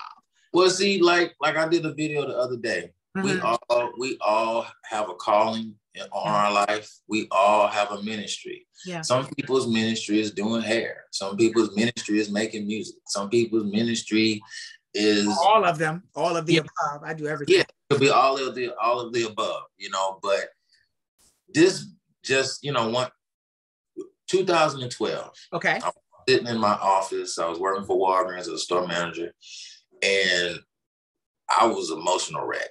I was emotional wreck. Nothing was going right in my life. I was miserable. I hated everything. Yeah. And I remember sitting there, and I prayed a couple of prayers, but one of the prayers I prayed, I said, God, I want to know how all this works. Mm-hmm. I need to know how all this works. I need you to teach me about people. Like, I don't understand people. I don't get them, And so some years had passed, and, people have to realize when you pray, when you put those words out to the universe, it's a process to all those things to manifest. Mm-hmm. And so, you might have to move to another state, you might have to change another job, but I met this lady. I was at work one day, and this lady walks in. She walks up to me. She just starts talking to me. And then in the midst of talking to me, she says, oh, you're a Scorpio. And I was like, yeah. How did you know that? And she says, oh, just some things you said, some things you did. And I was like, oh, okay. So we became friends. We're still friends to this day. She's my best friend. Actually, she's the reason why I moved to Ohio. But she taught me about me, and then she started to teach me about other people. And then everything started clicking. I was like, oh, so that's why these people do this. That's why they do that. And that's why I do. And so it became my ministry. It became something that, changed my life so much that I wanted to just share it with everybody. And I want everybody, to be happy and find themselves and find their happiness and manifest all the things that they're supposed to manifest in their life. And so, I just took it, like I say, as my ministry, and I teach it to everyone, because I really do want people to find a deliverance. You better offer this is an elect course service, honey. You better get paid for this. I mean, you better get paid for this. Because it's amazing. No, it's amazing. You have given me, and you know us Libras, I'm fast, I'm quick. So you have given me so much information that was not hard for me to process at all. Mm-hmm. And it took me forever to realize my information is my money. What I know, my specific set of skills is my money. And it's the same with you. You have a specific set of skills. Get this, back in like 2007, I took this course. It cost me $700. It was called the Landmark Forum. It was something they offered here in Philadelphia, but what it did was it taught you about yourself, and it taught us that usually in life, we have 3 strong suits that we wear to kind of get through life. Mm. And one of mine was I'm extremely charming. I couldn't remember what the other 2 were, but I remembered that I was extremely charming. And like what was going on was when you realize in this course, when you realize that it wasn't, we always want to add a positive or a negative to people's behaviors. What this course taught was stop adding a positive or a negative to people's behaviors and just accept that their behavior is their behavior. The problem is we make it mean something, and we tend to make it mean the worst. And the reason why I say you need to offer this as a course is because I met people, and this was the thing. I met people. Back then I was a struggling customer service rep, but I got the money up to do it. And I did it. And it was a weekend. Yeah. And literally I was in there with Fortune 500 company CEOs and famous people. One of my, dearest friends today, her name is Janet Powell. She owns Powell Mortuary homes, funeral homes here in Philadelphia. And the woman she's very prolific in her community. She is a great woman. She had a radio show at one point. I did a radio show. I met her there. And it allowed us to kind of not have to worry about, oh, well, you don't have the money to be in this room. Yeah. That kind of thing. So, but the reason why I brought this up is because the teachers of the course, they were independent contractors. They went into Fortune 500 companies and they acquiesced the relationship between management and the employees. And they were able to help them see eye to eye using the tools that Landmark Forum gave them. And these tools weren't tools you could really find in a book. Yeah. And there they were. Like literally, she brought us to her home. We had pizza, and now mind you, I'm this little black kid. These are white people. I'm like, I'm at this woman's home, double-story entryway, double-story family room. Like this house is huge. Her husband was like the leading cardiologist or surgeon. I think it was a surgeon at the University of Pennsylvania Hospital. Like this woman, like these people. To this day, I'm like, how the hell did I get in here? Like, you're a Libra. Yeah. And they loved me. They loved me. Yeah. They all did. But the thing is, what I'm saying is, what you are doing, you should be subcontracting yourself out. Like you, and your specialty should be, we're gonna acquiesce between. Because labor always has a problem with management. It always is. They never see eye to eye because management is up here and laborers are down here. So if you can go in and bridge the gap, they'll pay you $25,000, $30,000, $80,000 to do that. Really? Yes. You know, it's funny because it's like I would love to do that, but the problem is when I say constellation mapping, people automatically think, oh, zodiac, and they start going on the computer. So you know what you do? You know what you do? You give it a name. You give it your name. Give it a different name. Behavioral therapy. Behavioral insight. Don't say therapy because you don't have to be a therapist. Behavioral insight specialist. Give yourself a title. I gave myself a title from Queen of Shade. I gave myself a title. Give yourself behavioral insight specialist. What I do is I go into companies and based on, collecting data or information from the workers and the bosses and I help acquiesce the relationship between, so that the company runs better. Oh, yeah. I watch people do this. And it's funny because like where I work at right now, I know they think I'm crazy, but I sit there and I tell them, I say, oh, that's a Gemini, they're not gonna be here long. Oh, that's Aries, they're not gonna be here long. Right. Oh, that's Taurus, they're gonna be here. They're gonna be here. They're gonna be on time. And I tell them, every single person I've told them that's gonna be gone, they're gone. But I had this job interview coming up, and I decided that I was gonna do something a little different. I was going to show them constellation map. Yeah. I was gonna, because I was gonna ask them, hey, what's your birthday? What's your mother's birthday? And just tell them everything about themselves. Because once I learn what your natures are, I can tell you all about yourself, what you do, how you feel.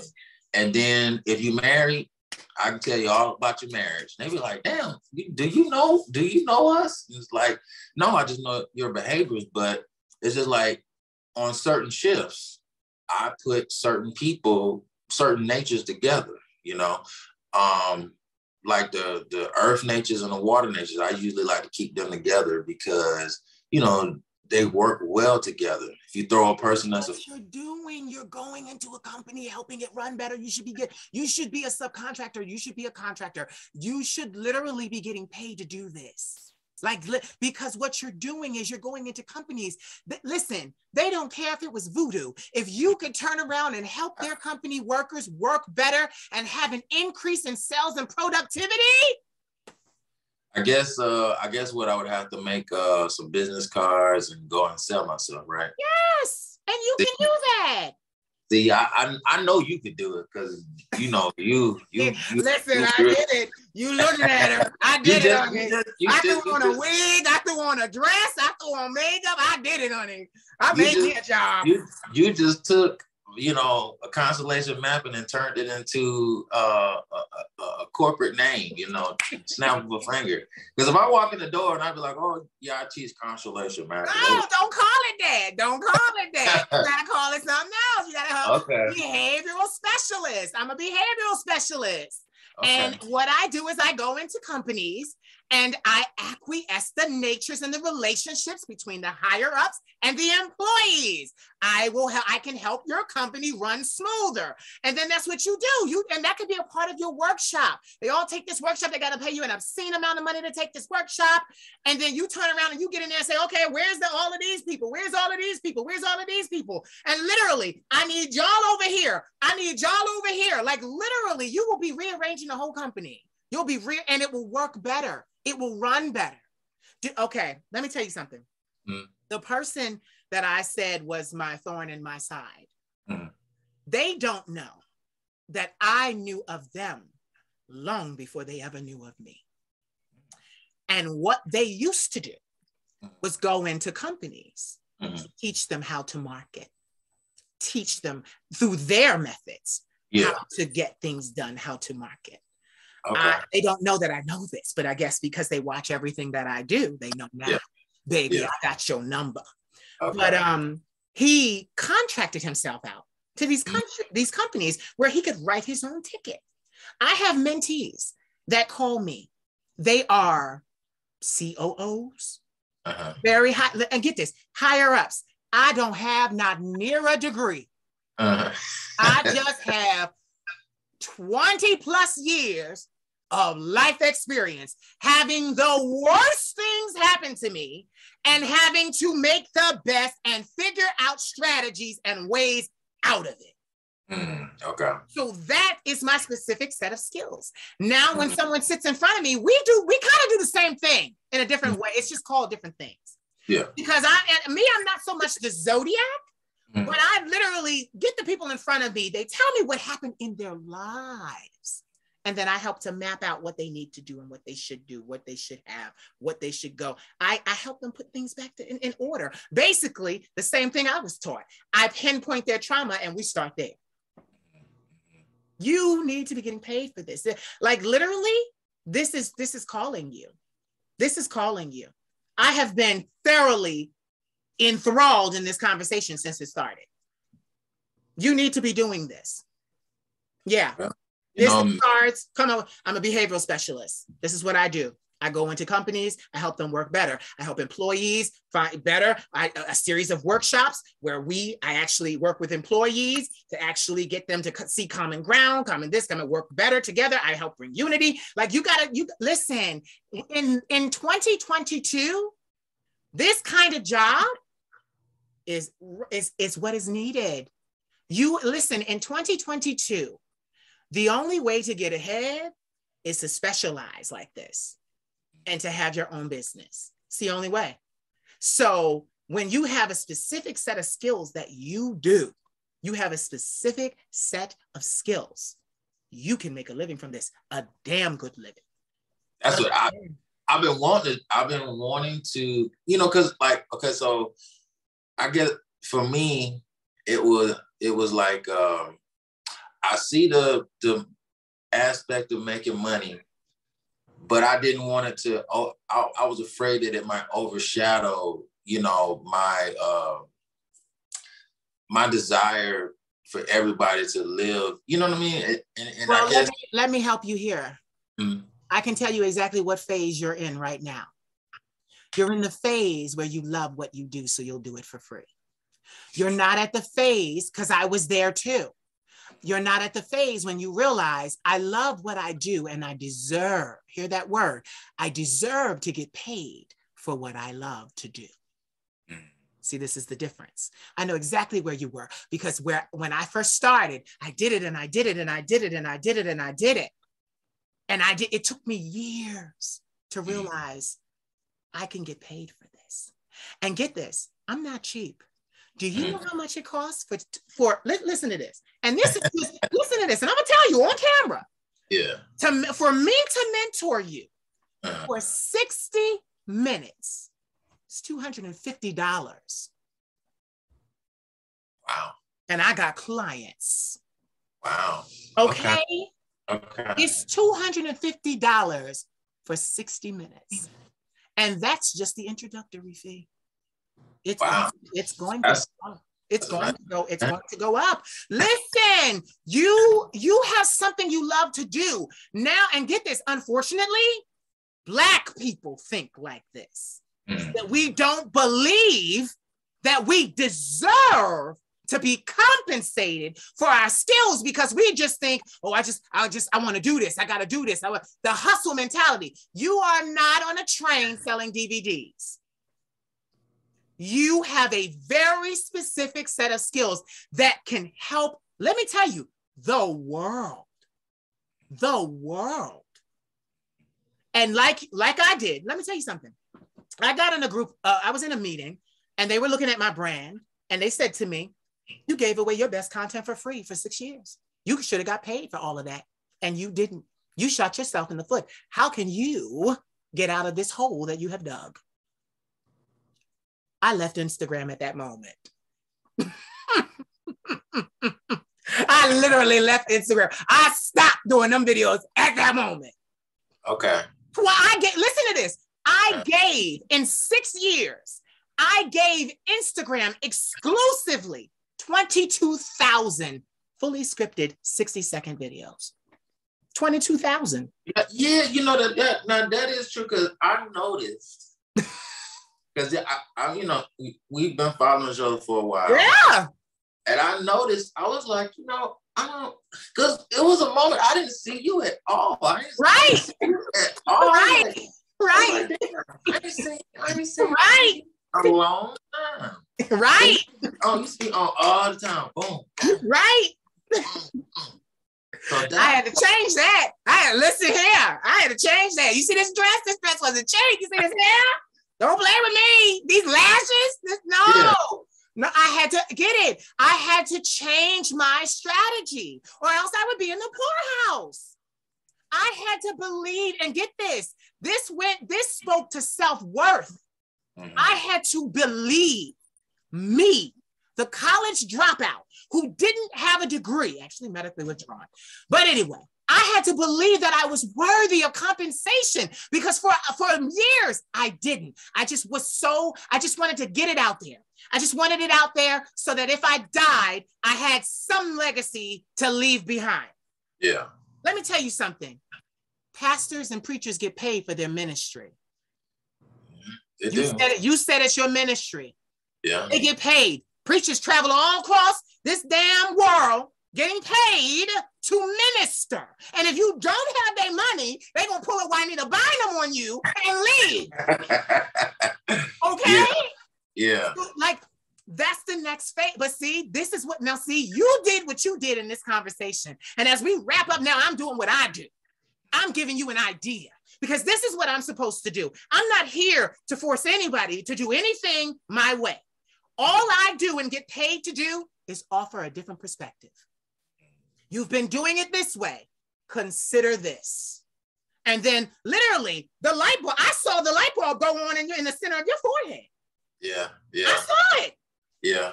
My job is done. $250, please. That's all I do. I do. And I do it and I do it and I do it and I go and I go and I go until the light bulb comes on. I say, oh, by George, he's got it, and I'm done.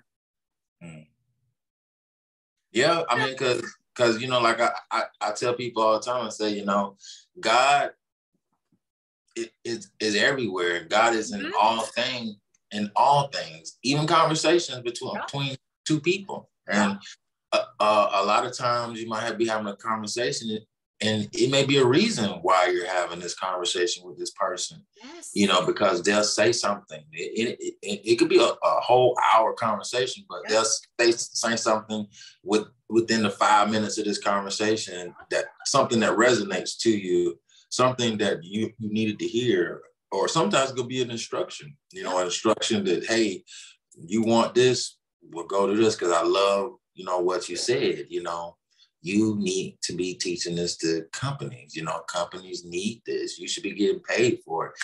And you know, and I felt that way, but you put a label on it that I had never been able to put on it. And you're gonna be able to watch this back and keep listening to it until you believe. And it's about self-worth. And do me a favor, when you make your business cards, use Tony G. Evans Jr. Use the whole name. Okay. Use the whole name, because then they'll understand he didn't come to play. Okay. He didn't come to play. Okay. Listen, I know so many motivational speakers. I'm a motivational speaker now too. Okay. All I did, and all I do is share my experience and my trauma. Listen, let me tell you something. I sell my pain to the world every single day in a learned lesson way. So that it is not exactly a ball of nothingness or fire or fury. It is, this is the pain, this is the solution. This is what I do. I literally left school, left the modeling agencies, left the big lucrative deal with record companies on my own, to be on my own. They said, you are crazy, man. You are never gonna make any money. You are crazy. And literally, it took me many years, but I got music. My music is fire. Everything is fire. And this is the thing. I know other people that did the same thing. Turn around. Now they offer their services as a keynote speaker. Who needs a degree? Yeah, right. Who needs a degree? Like Tony, who needs a degree? Yeah. I don't have a degree. Yeah. And get this. I got people now that work for me that have degrees. They work for me. There are degrees in my empire, but I don't have one and I don't need one. And do you know, I used to see my classmates, because coming from the hood, my grandmother, because of her being a teacher, she put us in the suburbs. So I had both experiences. So when I got to college, there was still so much trauma in me that I couldn't even focus anyway. I was headed towards a manic episode, and it was very public and very embarrassing. But I used to cry when I would run into my classmates at home and knowing that they had degrees and they could take care of themselves. Because my thing was, as a Libran child, I got to get away from this trauma and I need to be able to take care of myself. The only reason why I lamented for years is because without that degree, I was made to take customer service jobs that never paid enough and I could not adequately take care of myself. That was traumatic for me. not being able to adequately take care of myself, because if I had a degree, they would have paid me double, triple, quadruple what I was making. It would have been no $9. And the only time I ever really started to make some good money, double 20-digit, $30 an hour job type stuff, was when I decided to go be a female phone sex agent. In 2009, it was the first time that I decided to use my talent and my voice instead of worrying about a degree. And I made something like $22 to $25 an hour. Nice. Well, get this. I'll never tell how. Everybody else was making 12.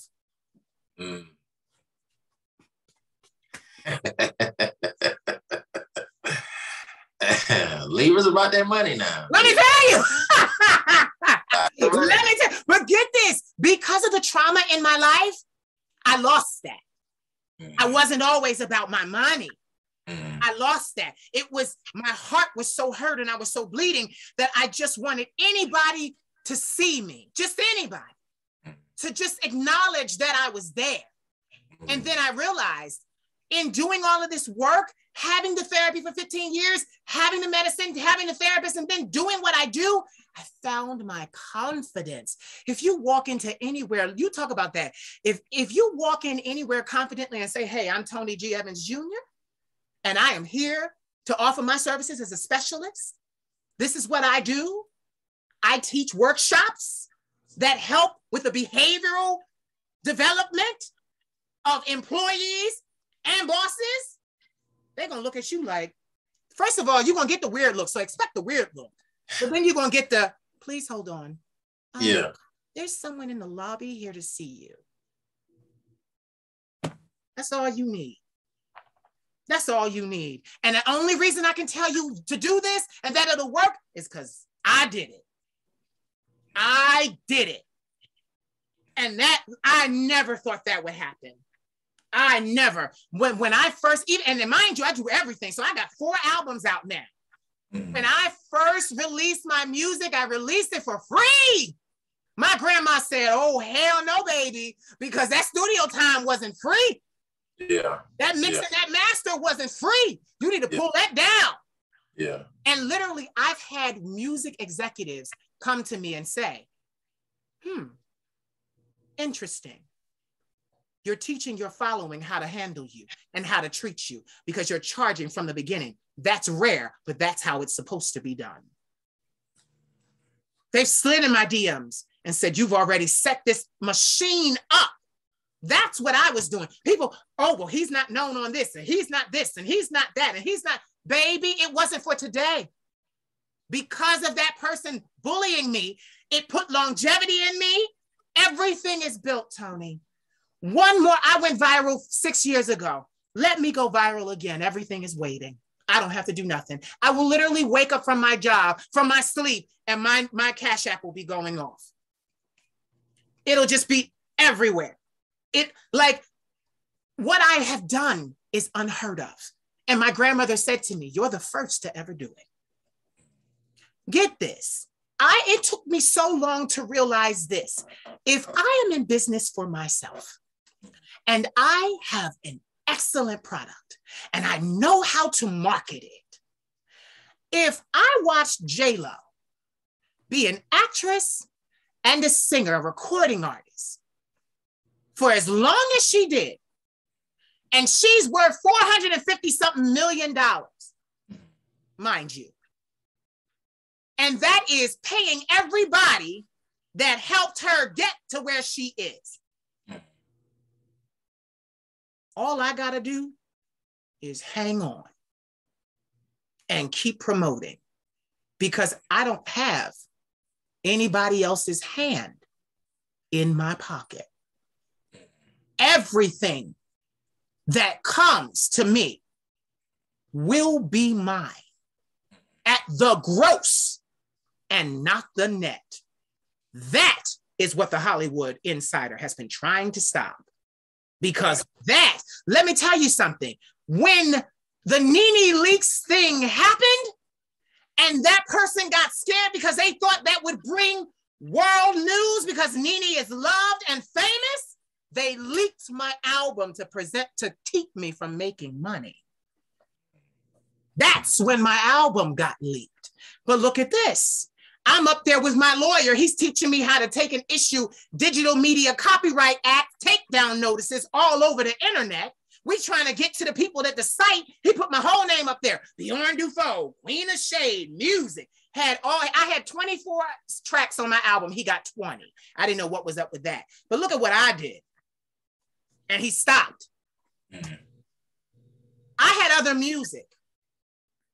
So what I did was I said, okay, you're trying to stop me from making money on my music. So what I'm going to do is this album has 24 songs on it. I'm going to do a deluxe version with, and I added 26 more songs. So the leaked album became the promotion for the deluxe album. If you want the rest, you gotta pay. Honey, they snatched down that, the Queen of Shades so quick because it became an advertisement for me. Mm-hmm. You see? Mm-hmm. And honestly, I wouldn't have thought like that if I had been low self-esteem, not worried about degrees and this and that, and not listening to the divine. Mm-hmm. The divine, and I said that the other day, I have never been protected. But he said to me, I have helped you out of every single thing you have ever had to deal with. No, I may not have protected you, but I taught you how to protect yourself. Mm. It's the same thing. Mm. You got this set of skills. He's teaching you how to make money. You will never have to go into an office again. What? You will work when you want to, where you want to. Because last time I checked, there are companies all over the world, Tony. And just like we sitting here right like this, you could have this and get it. You could actually go there. So they got to pay for you to come there. But this is the initial meeting with the higher ups, sitting here and you explaining to them in your suit with no pants on, because you know that's how everybody does a Zoom. Yeah, what you do. And then they say, we've got to have you come here because we got problems here in Germany and you can fix it. And then you walk in. Now, mind you, look at this. I'm seeing this. You're walking in a suit with your German interpreter. You don't even have to speak German. You start going off and the interpreter is saying everything you're saying. It's a new ball game out here. It's a new ball game out here, Tony. And I know you to be an entrepreneur. You had a juice bar in a gym when I met you. Yeah. You listen, we go way back, boy. Way back. We go way back. That's like, that's been almost 10, about 10 years ago. Uh-huh. I remember. Yeah. I remember. Listen, once an entrepreneur, always an entrepreneur. That is true. That's one of the reasons why I moved here to Ohio, because Ohio used to be home to 1 million people. And now it's less than 350,000. And most of the people here are retiring, and so it creates so much new opportunity, to open a business, to move up in these companies and so forth. But what you just said makes sense. Change the name, make some business cards, and go in these companies, like their lobby areas, and actually speak to whoever the CEO is, blah, blah, blah, how, and say, hey, I need to talk to them about. Listen, if you can't get the CEO, ask them who is I need to speak to the director of operations. Because the CEO ain't going to come out. He don't know you. Yeah. Director of operations, please. Please. Nice. Please. And the only reason I know this can happen is because my mentee, who's a COO of operations, mind you, he told me, he was like, listen, our consultant came in, we paid them $25,000. And they said to us, this can't be fixed. Took their money and walked. Oh, wow. 25 grand. These companies, listen, don't you worry about the company being able to afford you. That's not your problem. That's not your problem. Mm-hmm. Your problem is I have product. I don't care what y'all doing, but my money needs to hit my bank account wire transfer before I show up. Listen. You have helped me, and I guess I helped you back. Yes. But listen, we traded reciprocity. We traded skills. Mm-hmm. We traded skills. That's what we did. Simple as that. And guess what? It's recorded. So everybody else that watches these and loves these, they're going to take notes like, oh my God. Oh my God. Yeah. Oh my God. Yeah. And get it. It's enough room out there for everyone because nobody's going to do it like Tony. True. Evans Jr. Nobody's going to do it like you. That's what I understand. See, I've been saying this in my interviews lately. I believe that I have a specific destiny that no one else can fulfill, which means if a person spends their lifetime, like this Hollywood insider, spends their lifetime focused on my destiny, they're going to die with an unfulfilled destiny. And that's not my problem. You were focused on my destiny, and my destiny was going to be regardless of whether or not you wanted it to be or not. Because this was ordained. Yeah. Come on now, somebody. I ain't trying to preach. I'm just happy about I see dollar signs. I just see dollar signs. I see dollar signs. If you see dollar signs, then there's dollar signs there. Because yes, the Libras are all about their money. They know how to make that money. We damn sure do, though. We damn sure do. I will reinvent a product. I will do what I have to do. I will do what I have to do. I will have. Yes, I will do. Listen, I don't want this to cut off on us. It's been a long time. So listen, tell everybody. Now look at this. Tell everybody where they can find you on social media. Your talks, everything. Well, you can find me at everything that I do on social media is always at IAmTony215. That's YouTube, Facebook, Instagram, and if I'm on anything else, Snapchat or whatever else is out there, you're gonna always find me at IAmTony215. Yeah. Yes. You got it. You know, and this is the thing. You don't have no fear. You ran for mayor twice in different cities. Mm-hmm. Like, come on. Yeah. Don't play so. I guess with me is I've always said to myself, if just somebody gives me just an opportunity to prove it, to show it, then, you know, I always feel like I could build off of that. But Tony, no one's going to give you an opportunity. You have to snatch it. Nobody said to me, oh, I'm going to let the Queen of Shade happen and go viral on the internet. I went viral from a joke. He posted me, it was a friend, but he posted me because he laughed at it and thought it was funny. And in one evening, I went from 10,000 followers to 22,000. And I've been holding it down for 6 years. Nobody's going to give you an opportunity. You're going to take it. I've been saying this lately because I've been hearing it all over the internet. You know, they tell you, oh, they don't want you to, you know, if they don't want to give you a seat at the table, build your own. No, baby, we are the tables. We are the tables. Yeah. I'm not playing with these people. First of all, my haters don't even realize I'm a prodigy and you brought that out of me. You reminded me. I would have never remembered that because my trauma had me so bogged down that I never displayed my brilliance before. But now, like you can see right now, I got lightning bolts shooting everywhere. like as you can see, lightning bolt, this is razor light just shooting all out of me. Yeah. I would have never done, nobody's going to know. This is when you decide, I'm going to do this. This is what I offer. And you put together your course. You put together your course. And that's what you do. Icebreaker. I remember icebreakers. They had us doing all of that. Icebreakers, warm up the room. This, that, and cold questions, warm questions, lukewarm questions, hot questions. Like you do that. And get this, you can look at other people's schematics and what they have done as far as constructing it. And then literally just funnel yourself right through. You don't have to reinvent the wheel. Yeah, you're right. You don't have to reinvent the wheel. You don't have to come up with some brand new invention. No. Let me tell you something. There were plenty of people giving advice. There were plenty of people singing. There were plenty of people wearing wigs and, you know, costume dresses and makeup. There were plenty of people. But honey, it was my time. It was my time. Well, you definitely have seasoned well.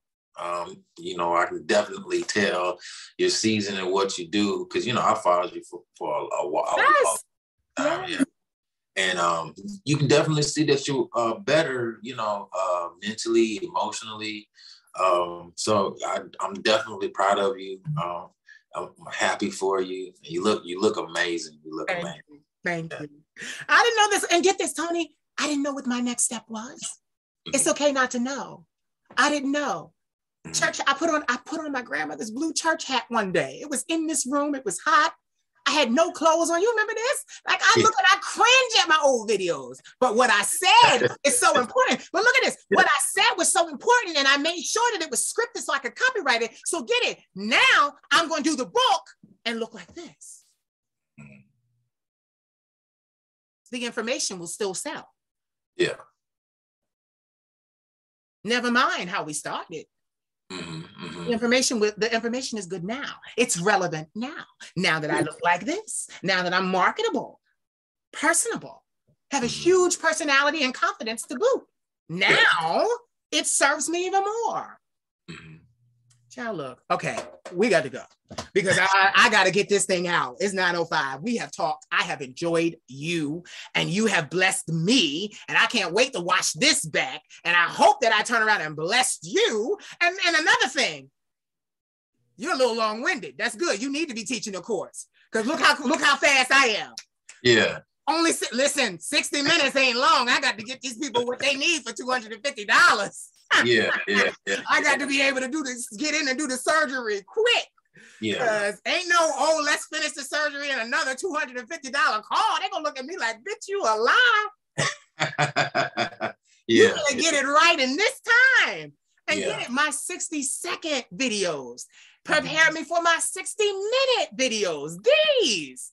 Now it's like, okay, I got a little time to work. All right, the surgery. Scalpel. Got it. Suture. Yeah. That's what I'm doing. All right. Ladies and gentlemen, you have heard the vocal stylings of Mr. Tony G. Evans Jr., future behavioral specialist for Fortune 500 companies. Say bye, but don't go anywhere. Say bye, but don't go anywhere. All right. All right. I'll see you guys later. So did you enjoy? I hope you did. Please like, comment, subscribe, share, and don't forget to cash at me at the Queen of Shade. I am your favorite content creator, right? Right. You want to see more of this content, right? Right. Cash at me. I love you. Mwah. I've got my black stilettos on. Don't you make me take them off. I'm assuming first position. Gonna show you I'm a boss. I've been given 60 seconds just to put my thing down. I'll have you wanting my stilettos by the time I turn around. Turn that TV down.